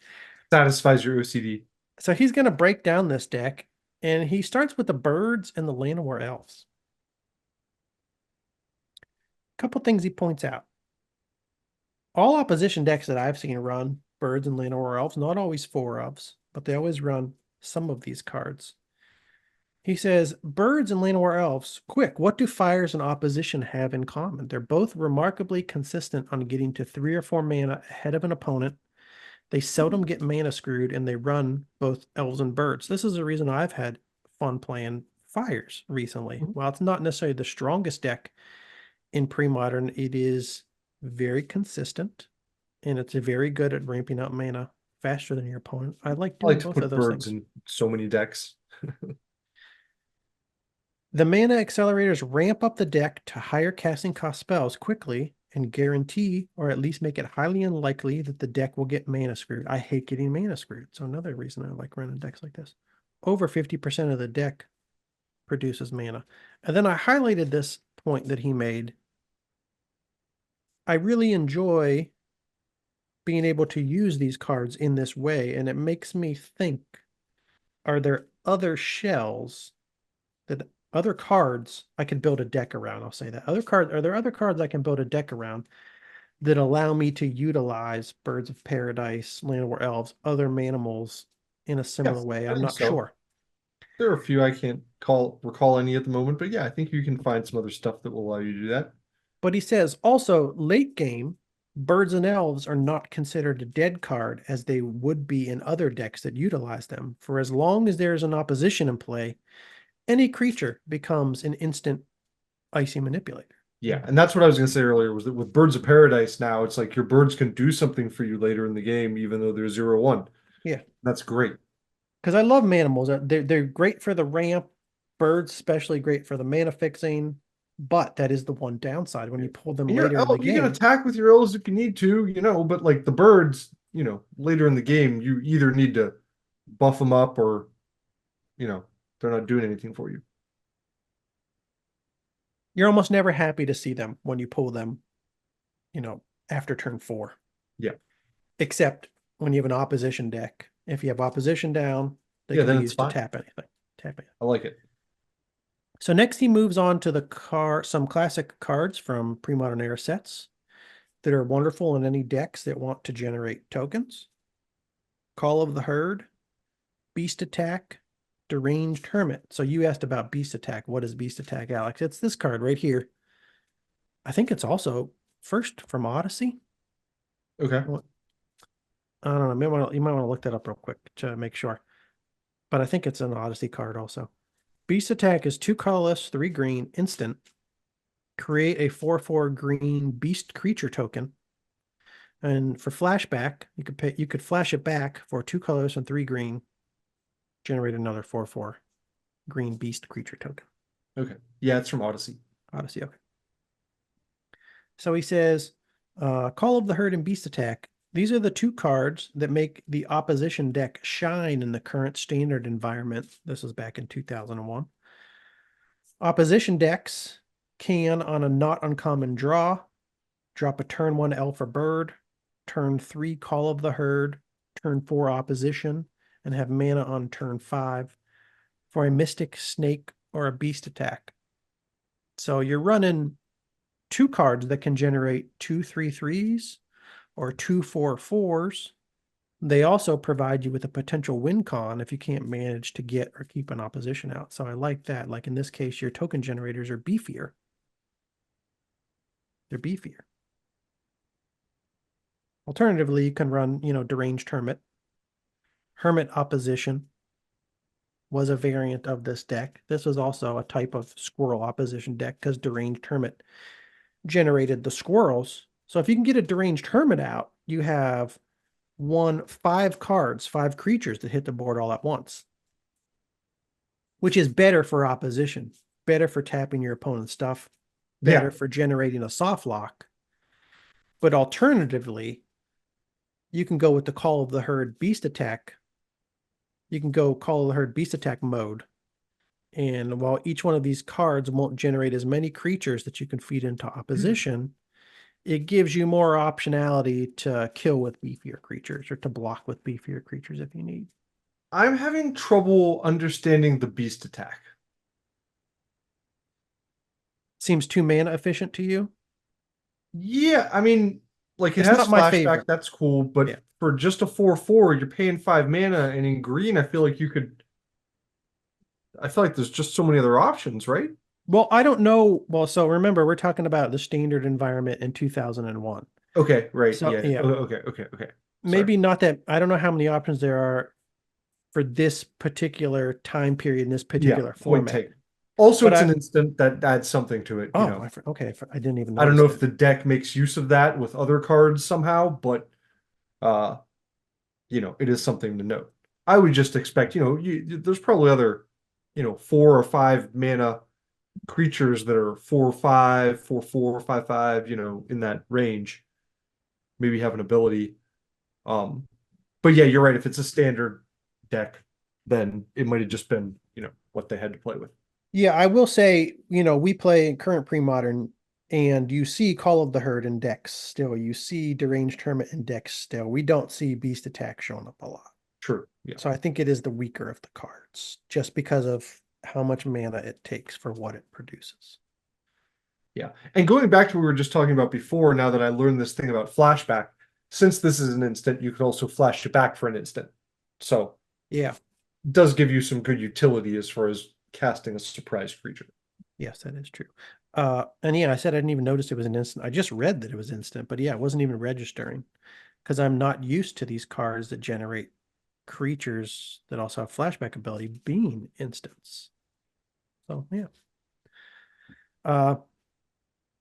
So there's your options for bigger, beefier token generation, Call of the Herd and Beast Attack. He then moved on to the counter spells. Which of the many counters can you run with opposition? Counterspell and Mystic Snake. He says, remember, it is a blue control deck, after all, that you're running. Of course, there are going to be 4 counterspells here. Same with Mystic Snake. It's blue, it's green, it's control. What's better? I like this. Again, the snake synergizes well with opposition in play when it becomes a counterspell and an icy manipulator. This is great. I've seen Mystic Snake before. I'll mention that it is one colorless. So one colorless, one green, and two blue. It's a creature snake. It's 2/2 with flash. So you could play this, on your opponent's turn too and still get the snake out. When Mystic Snake enters the battlefield, counter target spell. It is a grizzly bear plus a counter spell in one Yeah. card. First printed in Apocalypse, 4.346 rating on Gather, current market price of 97 cents.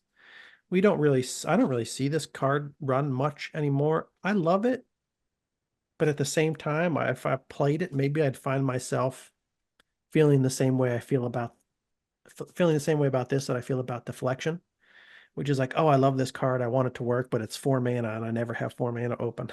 Yeah. It's a little bit of a like, swing for the fences kind of, you're trying to pull off something really awesome and clever. And you might not always be able to do that, but Yeah. I like it. I think it's cool. I'd like to try to play around with it. There's a really cool borderless art version of it from, I guess, a secret lair. Oh, I did see that. And I was like, oh, I like that. Oh, I like Yeah. that. Let me see Looks if like a MTG stocks is taking forever to load. snake in a cave with gemstones and maybe eggs, or maybe gem eggs, or maybe it's a gem snake. Snake might be made of gems. Let me see. I don't even know if that's the same one I was thinking of. So let me pull up all the Mystic Snake arts. He some like crusty gem spikes on her head, his head, her Okay. head. Maybe some gem eggs. I don't know if that's the one that I was thinking of. I saw another one that I was like, oh, I really like this borderless. But I only took a quick glance at it. Let me scroll down here. Commander 2015, Masters 25, Modern Masters 2015, special guests. Yeah. There we go. Okay, yeah. Yeah, this is cool. That's the one. Special guests, borderless treatment. What is special guests? Is this like what they used to call the artist secret layers before they had artist secret layers or something? I was looking at it like a secret lair. I think doesn't this say 2024 on it? The bottom? Make it big.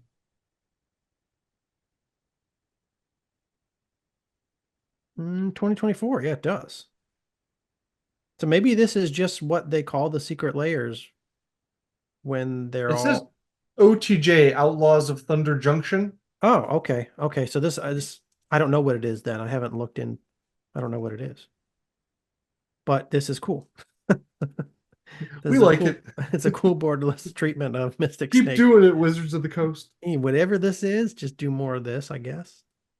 Even though I'm not going to buy it.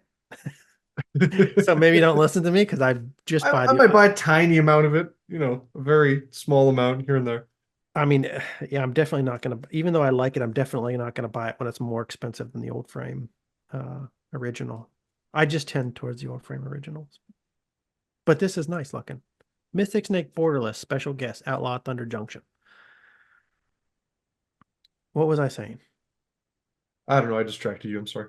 So counterspell plus a grizzly bear, but if you also have opposition out, if you're also running an opposition deck, it's even better than that. It gives you more value because it counters the spell, and then you have the grizzly bear that you can Icy use. grizzly bear. An icy grizzly bear.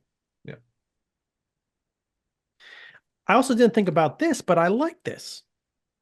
If the deck is running additional bounce spells like a Repulse, Premodern card, 2 colorless, 1 blue instant, return target creature to its owner's hand, draw a card. It becomes a reusable counterspell. So yeah, actually a counterspell on a stick or any creature on a stick, when you're also running bounce spells, it gives you a repeatable version of that spell. Because you bounce the creature back. You know what I'm saying? And then it does the thing again. You bounce the creature back and then recast it? Yeah. Okay. You can bounce Mystic Snake back, and then it's like returning a counterspell to your hand. Yes, yeah, with the Mystic That's what, Snake for sure. Yeah. yeah, that's what I'm getting at. Yeah. Okay. I didn't know if that helped with the other creatures too, somehow. Mm, Their tokens, though, did get destroyed, so that would suck. yeah, well, I mean, it could help with like a deranged hermit or something because you could replay Yeah, it. yeah, okay.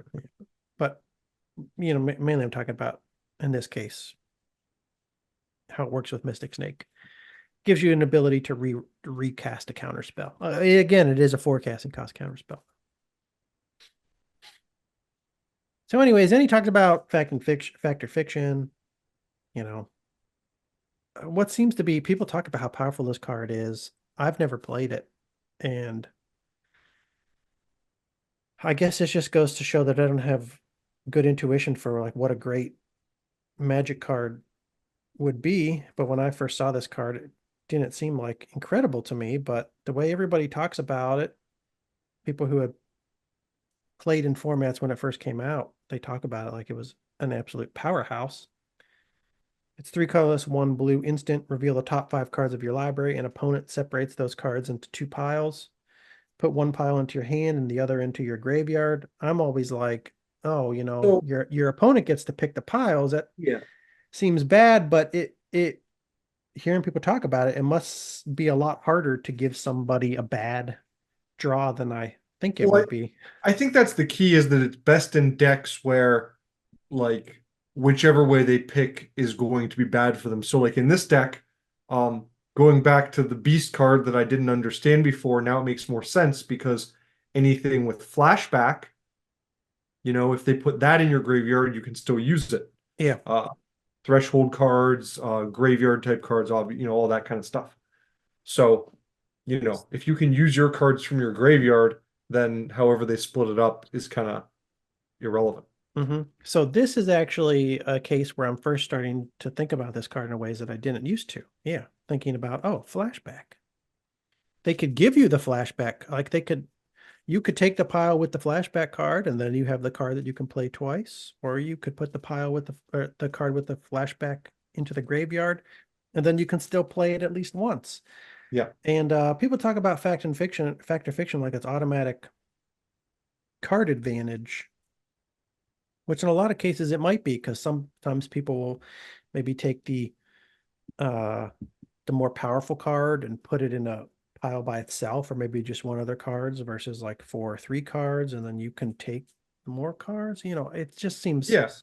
So you have some control since you're dividing the piles up by number, you're going to make it so that you either get a smaller number of cards you want more, or like, be able to draw 3 or draw 4 for a 4 mana spell, which is good. Mhm. But then also the key, like you said, and like we see with this deck, is if you also have this card in a deck where you benefit from a lot of cards being in your graveyard, Yeah. it's going to be even better. It's just So lose for them. Yeah. I need to just start playing fact and fiction more Yeah. often. I need to start messing around with it in different decks to like see where it works and where it doesn't as much. Because you And don't then, see it in every deck. It's not no, you like, don't. Yeah. it's definitely only for certain types of decks. And I just don't play enough blue. I have not been playing enough blue since we got back into Magic.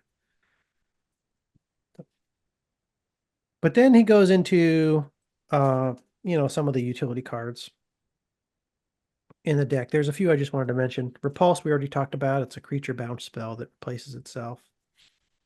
Spellbane Centaur, a card that I wasn't familiar with.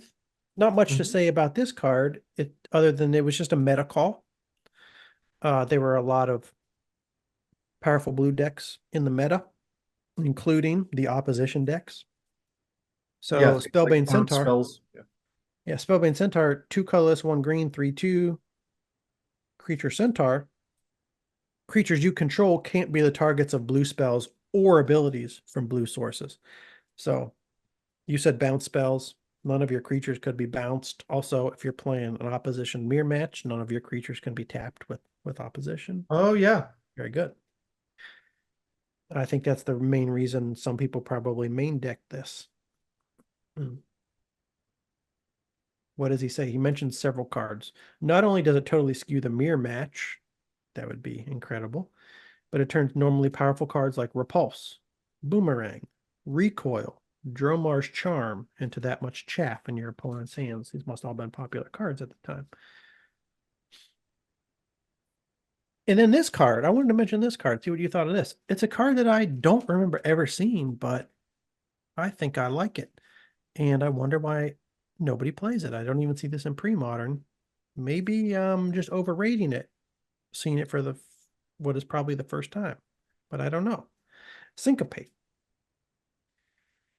Syncopate is 1 blue X instant, counter target spell unless its controller pays X.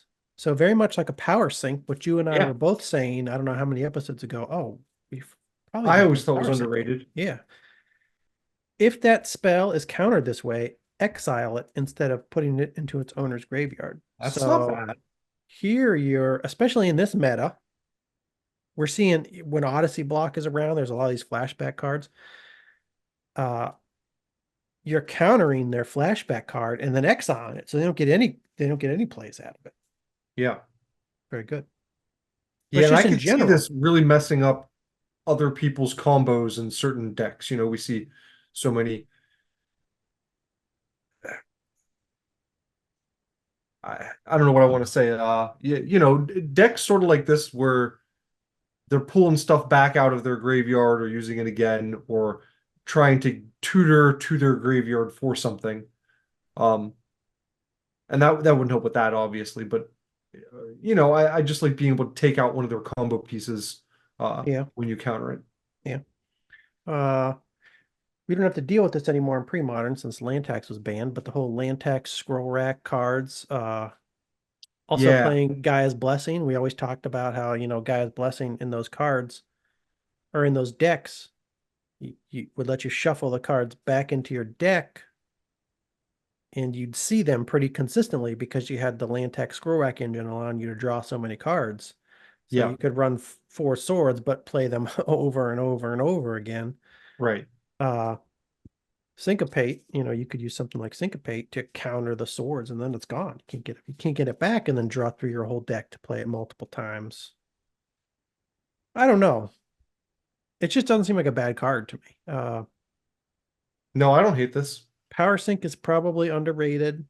And it staples into, like multicolored decks well, because it only has one blue in the casting cost. So, Mhm. and very flexible. Yeah, that's mostly what got me excited about. Like, but it's easier to slot into a 3-color deck or something in Yeah. pre-modern. hmm And I It's I great have to to, sideboard, if you're playing someone, a deck where this could really hurt them, you can just be running it as a sideboard card if you need to. yeah, Call of the Herd is getting more popular. I'm trying to think if there are any other flashback cards that are getting more popular. Nothing off the top of my head, but Call of the Herd definitely getting more popular again. I'd have to line it up next to all the other blue spells that are available to me. Blue counters that are available to me, including It's the tough. There's just one blue there's too many to counters. pick from. I know there's so many, which maybe that's just why Syncopate doesn't get much play because there's just so many to choose from. Anyways, I thought that was cool. Now, this is the point of the episode. You might say to me, but what about the squirrels, Steve? Isn't this supposed to be a squirrels episode? Yes, chill out. Settle down. I'm getting to the squirrels right now. Dave says, before you start bidding up all those Call of the Herds on eBay, there's another opposition variant that eschews the flashback creatures and instead depends upon the token generation of the enchant land Squirrel Nest. We talked about that earlier in the episode. I said there's something else I'm gonna tell you that you can do with this card. This is the other thing. You could run Squirrel Nest with opposition in Squirrel Opposition decks. A more control-ish version, depending less on the beefy creatures provided to you by Call of the Herd and Beast Attack, that goes for more of a hard lock with opposition, totally shutting down an opponent with massive numbers of squirrel tokens and then nibbling them to death with 1/1s. Alex loves the idea of that. So one benefit of the squirrel variant that I like is it has a way to produce like a number of chump blockers, a whole bunch of little 1/1 chump blockers with Squirrel Nest, just to slow your opponent down if you need to, until you find an opposition. I guess, the beefier version, the upside to that is, again, if you don't find an opposition, you could just kill them with 4/4s and 3/3s potentially. Yeah. This way, its focus is more on the control aspect. You really have to get the opposition probably to do your thing. But in the meantime, you can just try to put out as many small guys as you can to chump block when needed. Downside is, chump blocking doesn't do a lot of good against many of the best pre-modern decks these days. You can't chump block a Terravor and a Phyrexian Dreadnought to victory. You're just going to get To trampled victory. over. So you're just going to get trampled over. There are different ways to build opposition squirrel decks. I just want to show you one example. This one is from Worlds 2002 in Sydney, built and played by Simhan Hao. And the centerpiece of the deck are the 4 oppositions and the 3 squirrel nests, of course. That's what you would expect. At least 3 of these 2 cards in a squirrel opposition deck. The rest of the deck is a bunch of strong utility creatures, including Merfolk Looter. You can use Merfolk Looter from Exodus to loot. And then spells with Flashback and Madness. We've talked about how many of the top competitive decks that we've gone over in the show run low mana curves. This is similar. You can see the mana curve, most of the spells are 1 to 3 casting cost. And then you have some 4 casting cost spells. We've talked about how when you get to 4, in some formats, in some metas, that 4-drop better win you the game. Well, the primary 4-drop in this deck is Opposition. That's the card that wins you the game. Yeah. So the creatures is 21 creatures, 4 Birds of Paradise, 3 Llanowar Elves. He puts in Flingtum Kavu, which is a very good utility creature in many different formats and many different times in Magic. It's there mostly for removal to blow up your opponent's stuff. Comes into play, deals 4 damage to target creature. The Merfolk Looter is nice because, in a deck like this, you really want to get to your opposition, your squirrel's nest. It's nice to have a looter around so you can, rifle through your deck, loot through your deck. It's also great when you compare it with a number of cards that have like madness costs, like Wild Mongrel, one of the creatures he runs in this deck.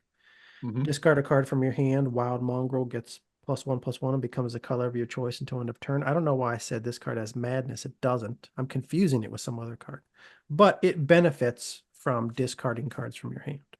It gets pluses. There's other cards with flashback or madness in this deck. Deep Analysis, 3 colorless, 1 blue. Target player draws 2 cards. It has flashback, 1 colorless, 1 blue, pay 3 life. So, if you discard a card to the looter that has flashback, you can still play it if you need it at some later point in the game. Circular Logic is a card that has madness in this deck.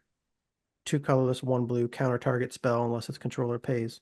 1 colorless for each card in your graveyard, has a madness cost of 1 blue. Okay, so you can discard this to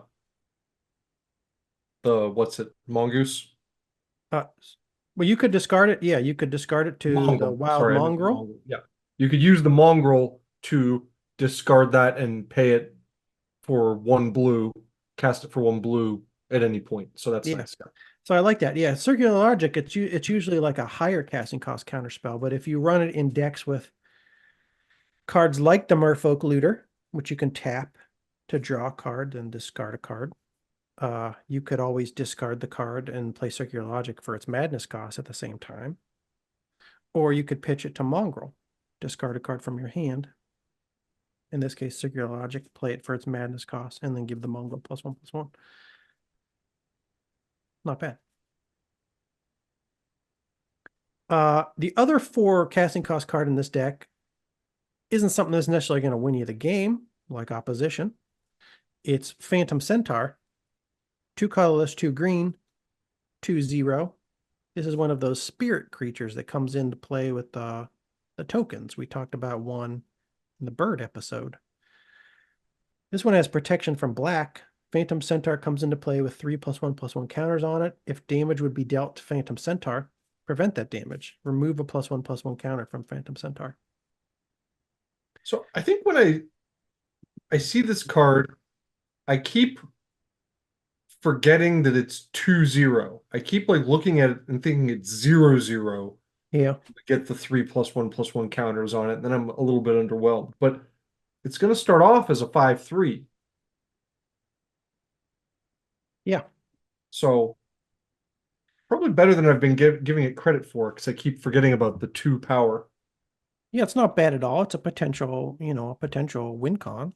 And in a meta with, a lot of black, then it becomes, a main board card versus a sideboard card. That's the thing. It was a main board card here. You see this, I'm like, oh, if you have a forecasting cost card, a lot of competitive decks, that's their cutoff. If it's that casting cost or above, it better be a game winner. In Worlds 2002 Sydney, I'm going to read the top 8. I know, I saw this already, yeah. Number 1 was Psychotog.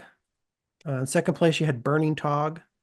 In third and fourth place, you had Psychotog and Psychotog. And then in fifth and sixth place, you had Burning Tog and Psychotog.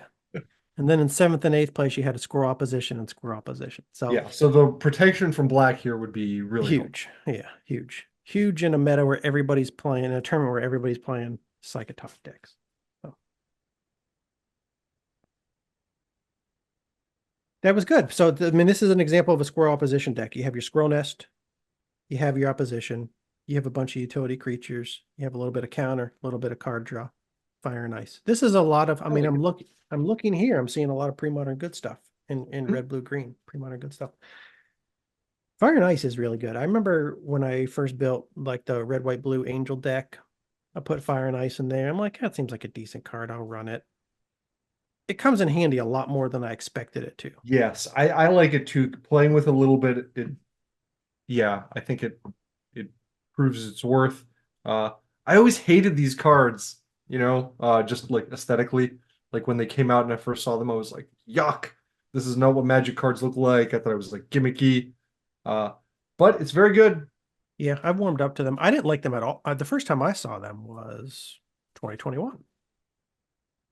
I didn't see them before that. One out of a pack like way back in the day. And I was like, what in the hell is this? Finishes. This is dumb. You're just making one Magic card into 2 Magic cards. Why would you do that?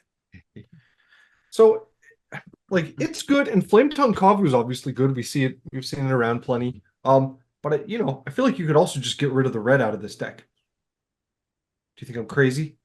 No. Okay.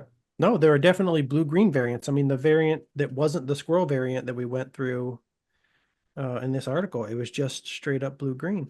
Yeah. Straight up blue-green. And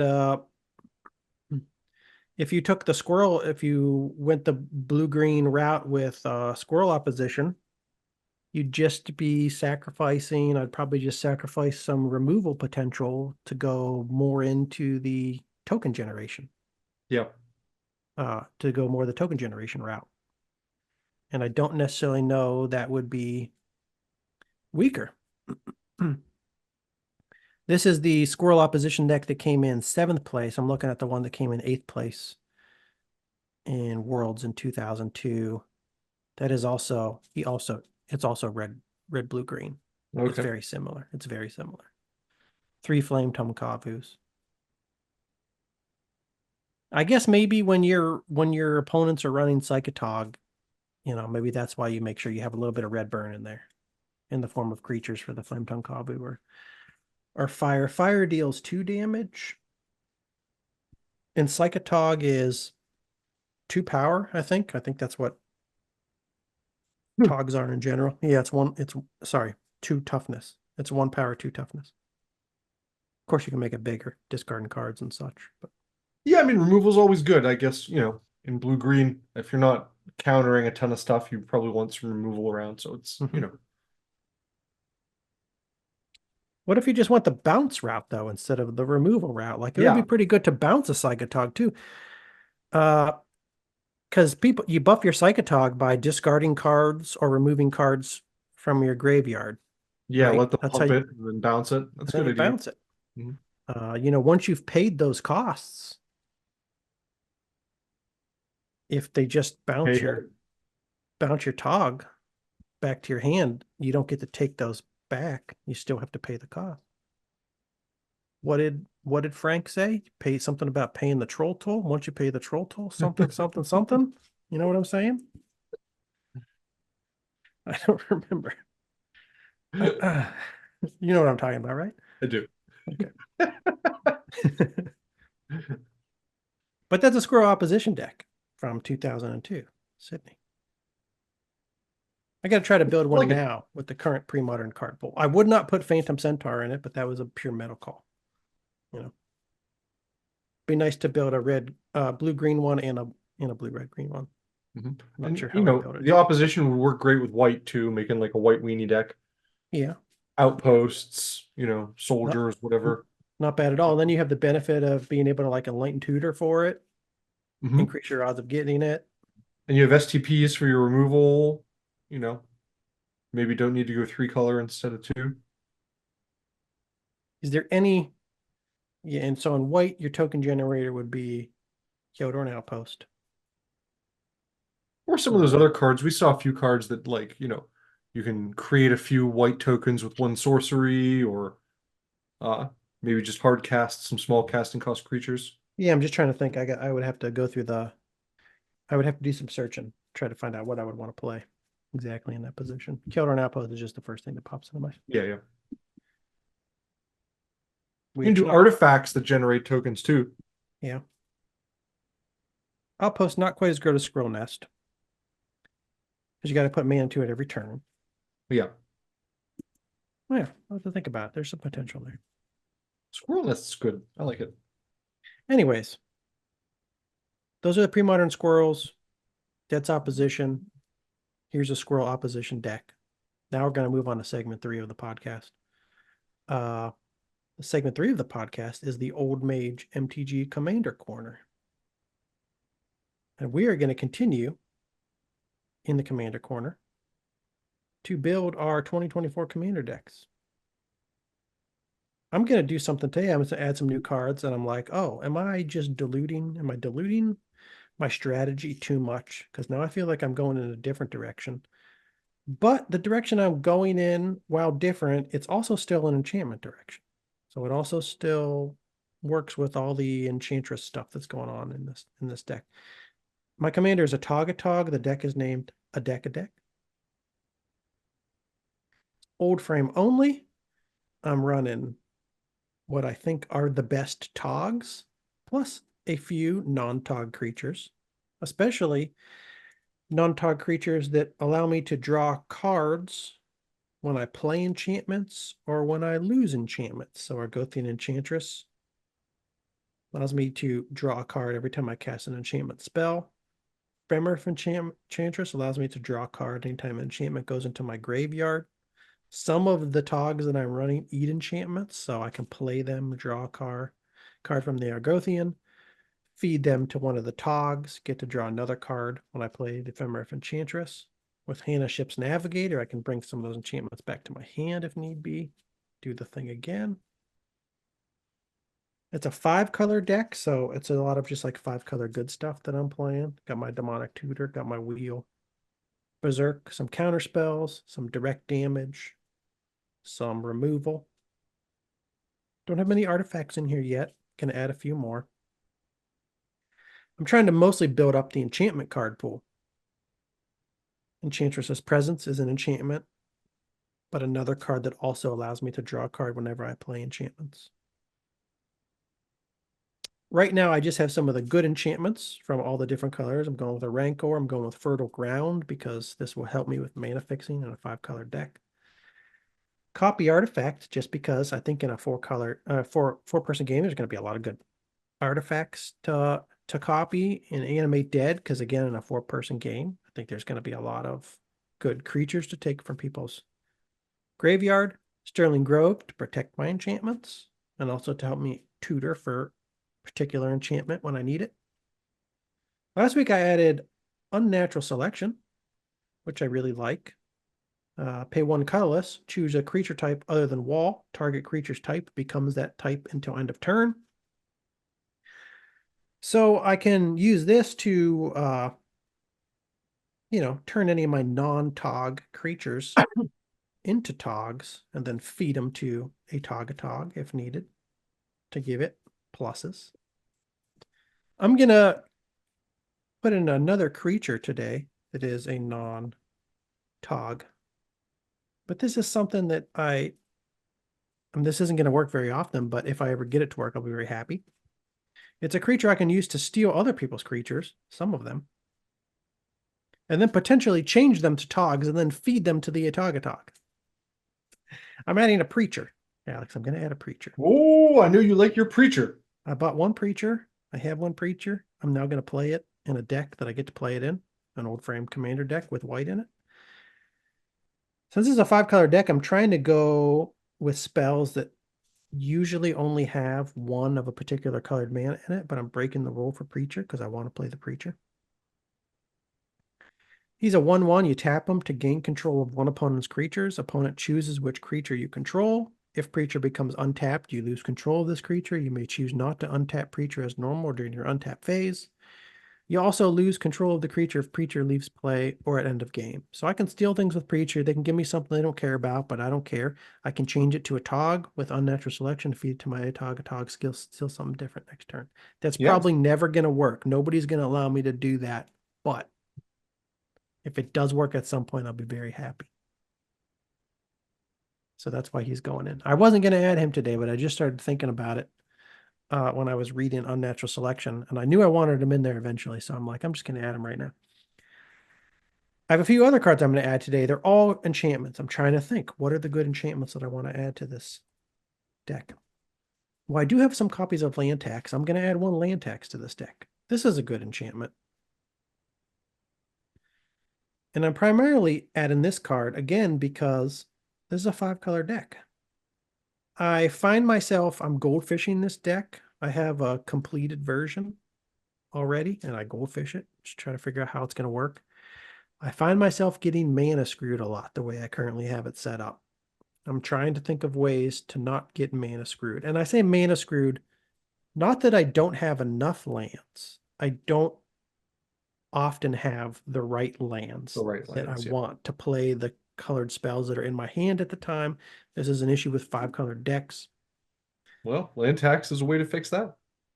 Land tax will help me. I'm just going to put one of each basic in at least. Maybe just one of each basic. And then with land tax, I can go fetch them. And I also have, some ATOGs in here that eat lands. If I find myself in a situation where I don't have, or I have too many lands, I have more lands than all of my opponents, I can always eat a land and then I can go fetch, 3. You use Tithe to get your white dual lands too, right? I could. Yeah, I'm deciding if I want to put, I got to think of how many of those type of cards I want to put in. I was thinking about Tithe or Rampant Growth or, other things that allow you to search for like 2 lands in your deck. Stuff like that. I figured I'd start with Land Tax because it's an enchantment and I'm trying to go the enchantment route. A couple other cards I want to add. And this is where I was saying, I wonder if I'm diluting the strategy behind my deck. But I don't think I am because they're also enchantments. I'm going to add a couple things that are sort of like Pillow Fort staples. Not Group Hug staples. Pillow Fort staples. And they're enchantments. I'm thinking about going that route because, again, goldfishing this deck, it's not a fast deck. It takes me a while, and I need to get a certain amount of pieces on the board in order for me to be able to make my big push with my Togs or my Ortogs that I could, feed a bunch of enchantments to. So I think if I ever do get to do my thing that I want to do with this deck, it is going to take a while, which means I need to make sure I last enough turns in order to build everything up. And I'm going to try to do that by playing out some Pillow Fort style cards. One enchantment I want to add is Karmic Justice. I think you had this in your last commander deck that you built. Yeah. From Cool Odyssey. Whenever a spell or ability an opponent controls destroys a non-creature permanent you control, you may destroy target permanent that opponent controls. So just put something out there to try to dissuade people from blowing some of your permanents off the board. Seems decent. Mm-hmm. And then the next one is designed to dissuade people from turning their creatures sideways and pointing them my way. Maybe point them towards other people instead. I don't know if this is the best card to do this with, but it seems like a pretty good inclusion. And I want to go mostly with this deck, blue, white, green. So I've added 2 white enchantments. Now I'm adding 1 blue enchantment. Propaganda. This is an enchantment from Tempest.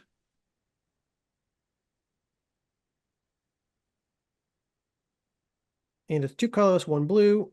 Each turn, each creature cannot attack you unless its controller plays an additional 2 for that creature. So, it just kind of sits there. It's not destroying your opponent's stuff. So maybe if they have, a removal spell, this isn't going to be their first target. But it just sits there and makes it a little bit harder for them to come at you with a bunch of their creatures. So I think it seems like a pretty good pillow fort card to me. Propaganda. Oh yeah, I love that as a defensive card.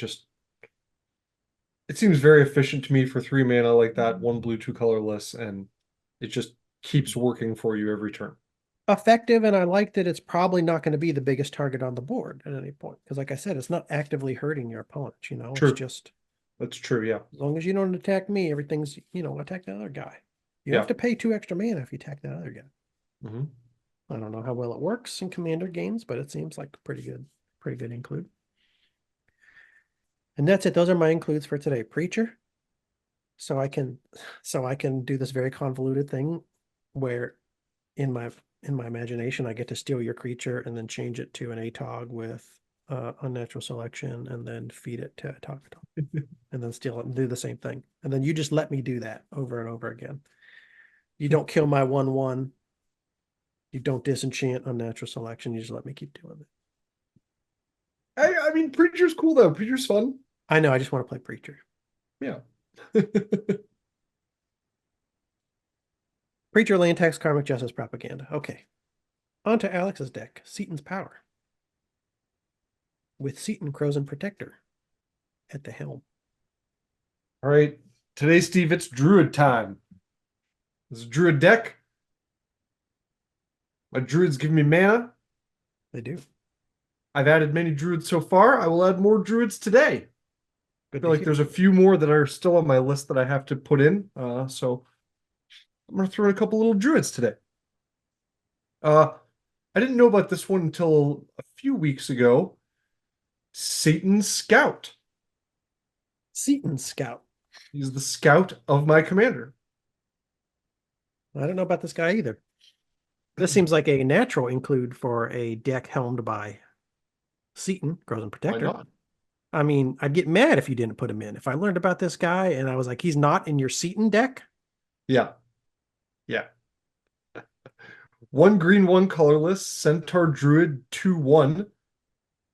May block as though it had flying. Okay. And it gets +2/+2/+2 with threshold. So, green has trouble with flyers. This will be a defensive threat. They know maybe I can pump it. If I get it down after my commander's added, it's a manimal real quick and a 2/1. So, fine little creature. I like him. Yeah. Next card. Let's go with Werebear. Generate more mana. He says dejectedly. You can't stop generating mana. Yeah. Now I don't know about this card. It's a little redundant because if my commander's down, its special ability doesn't really, matter. I forgot that he was also a druid. Yeah. But later in the game, it's a 4/4 for 2 mana, which is cool. It's the man bear pig of pre-modern MTG. Yeah. The human druid bear. So I'm a little on the fence about this guy. I might take him out if I have to work around some other cards. I have a lot of creatures at this point, so I don't know if I'm going overboard or not. Mm-hmm. Yeah. So we'll keep a little asterisk by the werebear. Okay. Um, Now I'm reconsidering my next edition. I was thinking about Sentinel Druid. It's a classic druid. Mm-hmm. It gets pumped for my opponent's casting artifacts. Mm-hmm. I don't know if it's a big deal or not. I don't know. What do you think, Steve? I don't either. Okay. We'll hold off on that for now. Yeah. Let's put in an enchantment because I don't have too many yet for my Enchantressy cards. Seal of Strength. See, as a lover of old frame magic, I just want to include the Sentinel Druid in an old frame Yeah, commander deck because like it's the no, classic Druid. it is. Are there older Druids in Magic the Gathering than Sentinel Druid? I'm trying to remember. There are probably one or two that are as old, but not a whole lot. Hmm. Seal of Strength, Seal of Strength is just your giant growth in enchantment form. which is good in a deck that runs Enchantress like your deck runs, because you Yeah, always get that benefit of maybe getting the card draw as well. yeah. Oh, and since we talked about the squirrels today, let's add Squirrel Nest for now. I Okay, think Squirrel Nest is coming. 3 mana for a repeated token generator is going to be worth it. Oh, dude, I totally forgot the other card I was going to add. So now I've added too many cards. And there's no, you haven't. Do you want one more? Yeah, we don't have to add like just two to four cards. Let's add 5 cards. Go crazy. All right. I was going to mention this one and then I skipped past it by accident. Groundskeeper. This is one I Okay, found out about recently. I like the Groundskeeper. Um, and as we've discussed before, there aren't too many options for getting lands back from the graveyard. Mm-hmm. Um, and since I'm just going to be running basic lands, this card will allow me to bring basic lands from my graveyard. And it's a druid. The Groundskeeper is 1 green, 1/1. Creature Druid, 1 colorless, 1 green. Return target basic land card from your graveyard to your hand. So now if I put Squirrel Wrangler in eventually, like Yeah, that helps with that. Obviously in a commander deck, it's 2 cards out of 100, but uh, you know, a little bit more synergy. Do you have any other things where you have to sacrifice lands or destroy lands? I don't think you do yet. No, but Nantuko Cultivator discards Oh lands. yeah, okay. Okay. I mean, that's a nice little utility ability for with a 1 drop. I've wanted to build around Groundskeeper for a while. I just never have. Yeah. There's too many decks to build, try out.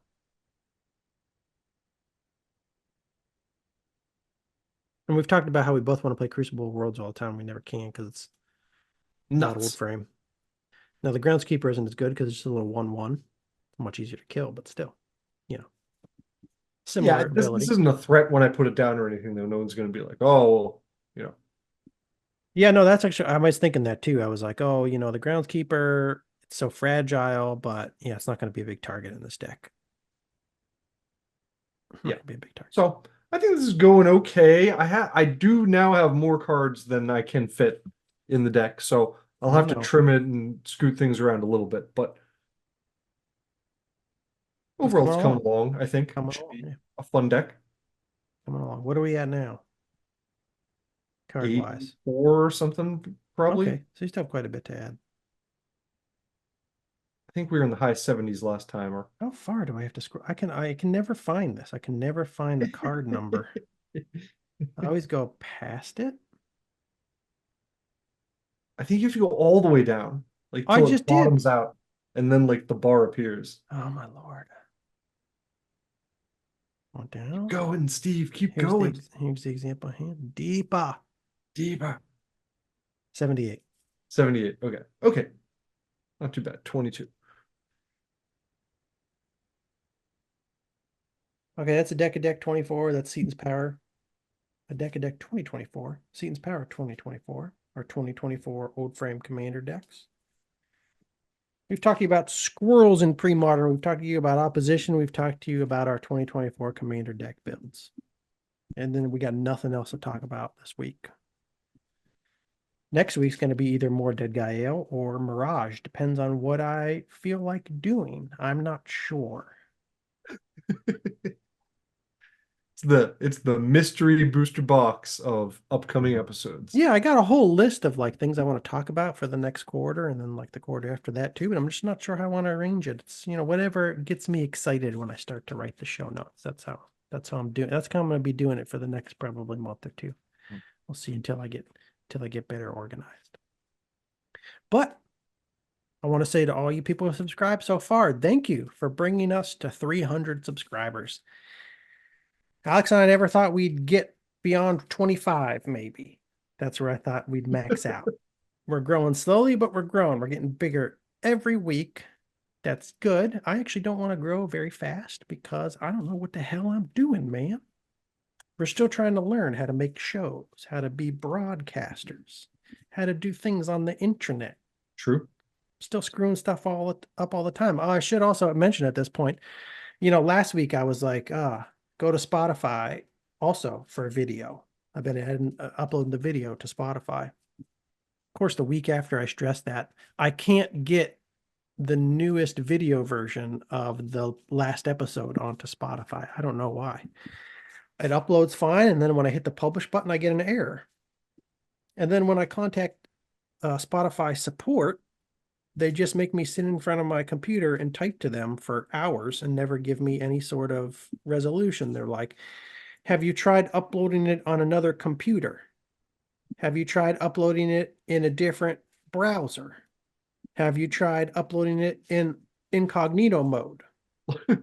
And then they go, have you tried uploading it on a different internet connection? And then I'm like, what the fuck do you want me to do now? Do you want me to leave my house and go to McDonald's to That's get like free exactly what I was just gonna Wi-Fi say. They want you to go to McDonald's. and try to upload it there? Or should I go to They the get public kickbacks from library? McDonald's when you buy French fries.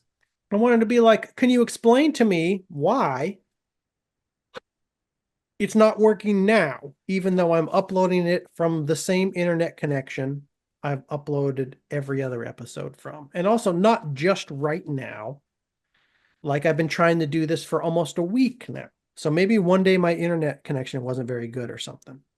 And, maybe there was a storm outside or who knows what the hell. Maybe there was a wizard outside casting a spell, blocking the Wi-Fi waves. Who knows? Wizards. I'm like, explain to me what could possibly be going wrong. Because I don't want to keep doing these things that you're suggesting to me. None of them are working. I think it's another issue. I think it's a different issue. And I said to them, can you tell me any other reason that this could be happening? Give me another potential cause of this problem. And they were like, we see no other potential cause. I'm like, I don't think you look very hard. You're telling me there's no other way this could be happening. It's either blood because pressure medicine. It's either because I'm not uploading it in an incognito mode this time, even though I've never had to upload it in incognito mode. You're telling me it's because I'm not going to McDonald's to upload my episode, even though I've never uploaded a single episode from the McDonald's lobby. I've uploaded them all from my house with this same Wi-Fi connection. I don't understand. But anyways, episode 85, there's no video on Spotify. Also, it's the same file that I've uploaded successfully to YouTube. It sounds like maybe a Spotify problem. I don't know. Proof is in the pudding. And the pudding is pissed. I'm the pudding and I am pissed. That didn't even make any sense. But that's what I'm struggling with. And those are the kinds of things I struggle with making the Old Mage MTG podcast. And that's part of the reason I'm happy that we're not growing too fast. Because I think Keep the pressure low. I have a lot to learn before we have a bunch of people. Imagine if we had like 10,000 subs, how many emails I'd have, like people yelling at me that we had no video up on Spotify yet. And what the hell are you doing, Steve? I'd be like, leave me alone. I have a job.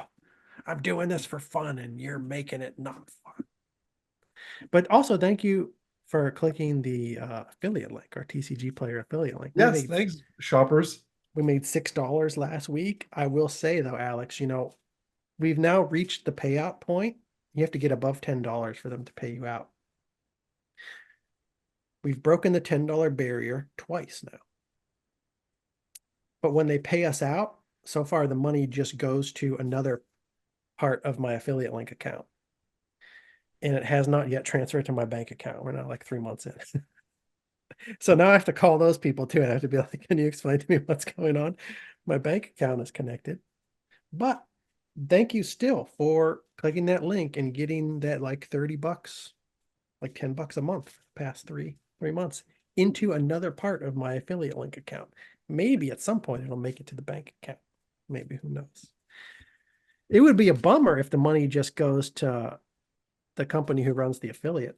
It won't. No, it won't. You're discouraging our customers No, now. it's not. It does come to me, but I obviously have something set up wrong. You know, I have to contact them and be like, why isn't it transferring? I don't know. But when it does, they're $30, man.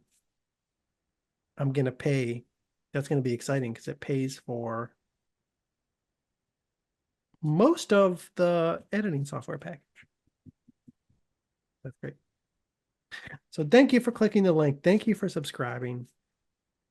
Thank you for following us on Twitter at Old Mage MTG. Thank you for following us on Threads at Old Mage MTG. I will say the Threads community is a lot more active. I post things on Twitter. Maybe I get 1 or 2 likes, 1 or 2 comments. There are a couple really cool guys who I interact with a lot on Twitter. So that's fun. There are old school guys, old frame Magic players who are more active on Twitter. But just in general, there's a more active general Magic community on Threads. Maybe that kind of makes sense. It seems like Twitter's older, so you would have like more old heads on Twitter, more old dudes my age posting the same kind of cards that I like, and then I get like more interaction from like young people on Threads. That makes sense. It's a newer platform. But anyways, I'll get like 1 or 2 likes on Twitter and then like 30 likes on Threads. Oh, wow. Nine comments on Threads. I'm like, where are you people coming from on Threads? But Threads is growing. Elon, you're tanking 2 companies at once. Two companies at once. Get your shit together, brother. Stop with the ketamine. Stop tweeting about into Tucker Carlson. Focus on running your companies. Just a little advice from somebody who lives with their parents still and has run out of money. I'm not worth $75 billion or whatever, but also I'm not tanking 2 companies at the same time. So I got that running for me. Old Mage MTG is not tanking. We're growing every week. We get bigger every week. The stock price of Tesla goes down every week. The revenue and the earnings, Tesla, been going down quarter over quarter. The earnings of the Old Mage MTG podcast are like this. They're going up and to the right. Viewership going up and to the right. I'm done. That's it. That's the end of episode 86 of the Old Mage MTG podcast. Thank you for listening all the way to the end. Thank you. Hope to see you next week for episode 87, either Premodern Dead Gaia or Introduction to Mirage. Talk to you later. I ain't gonna do this anymore. That's all for me. Goodbye.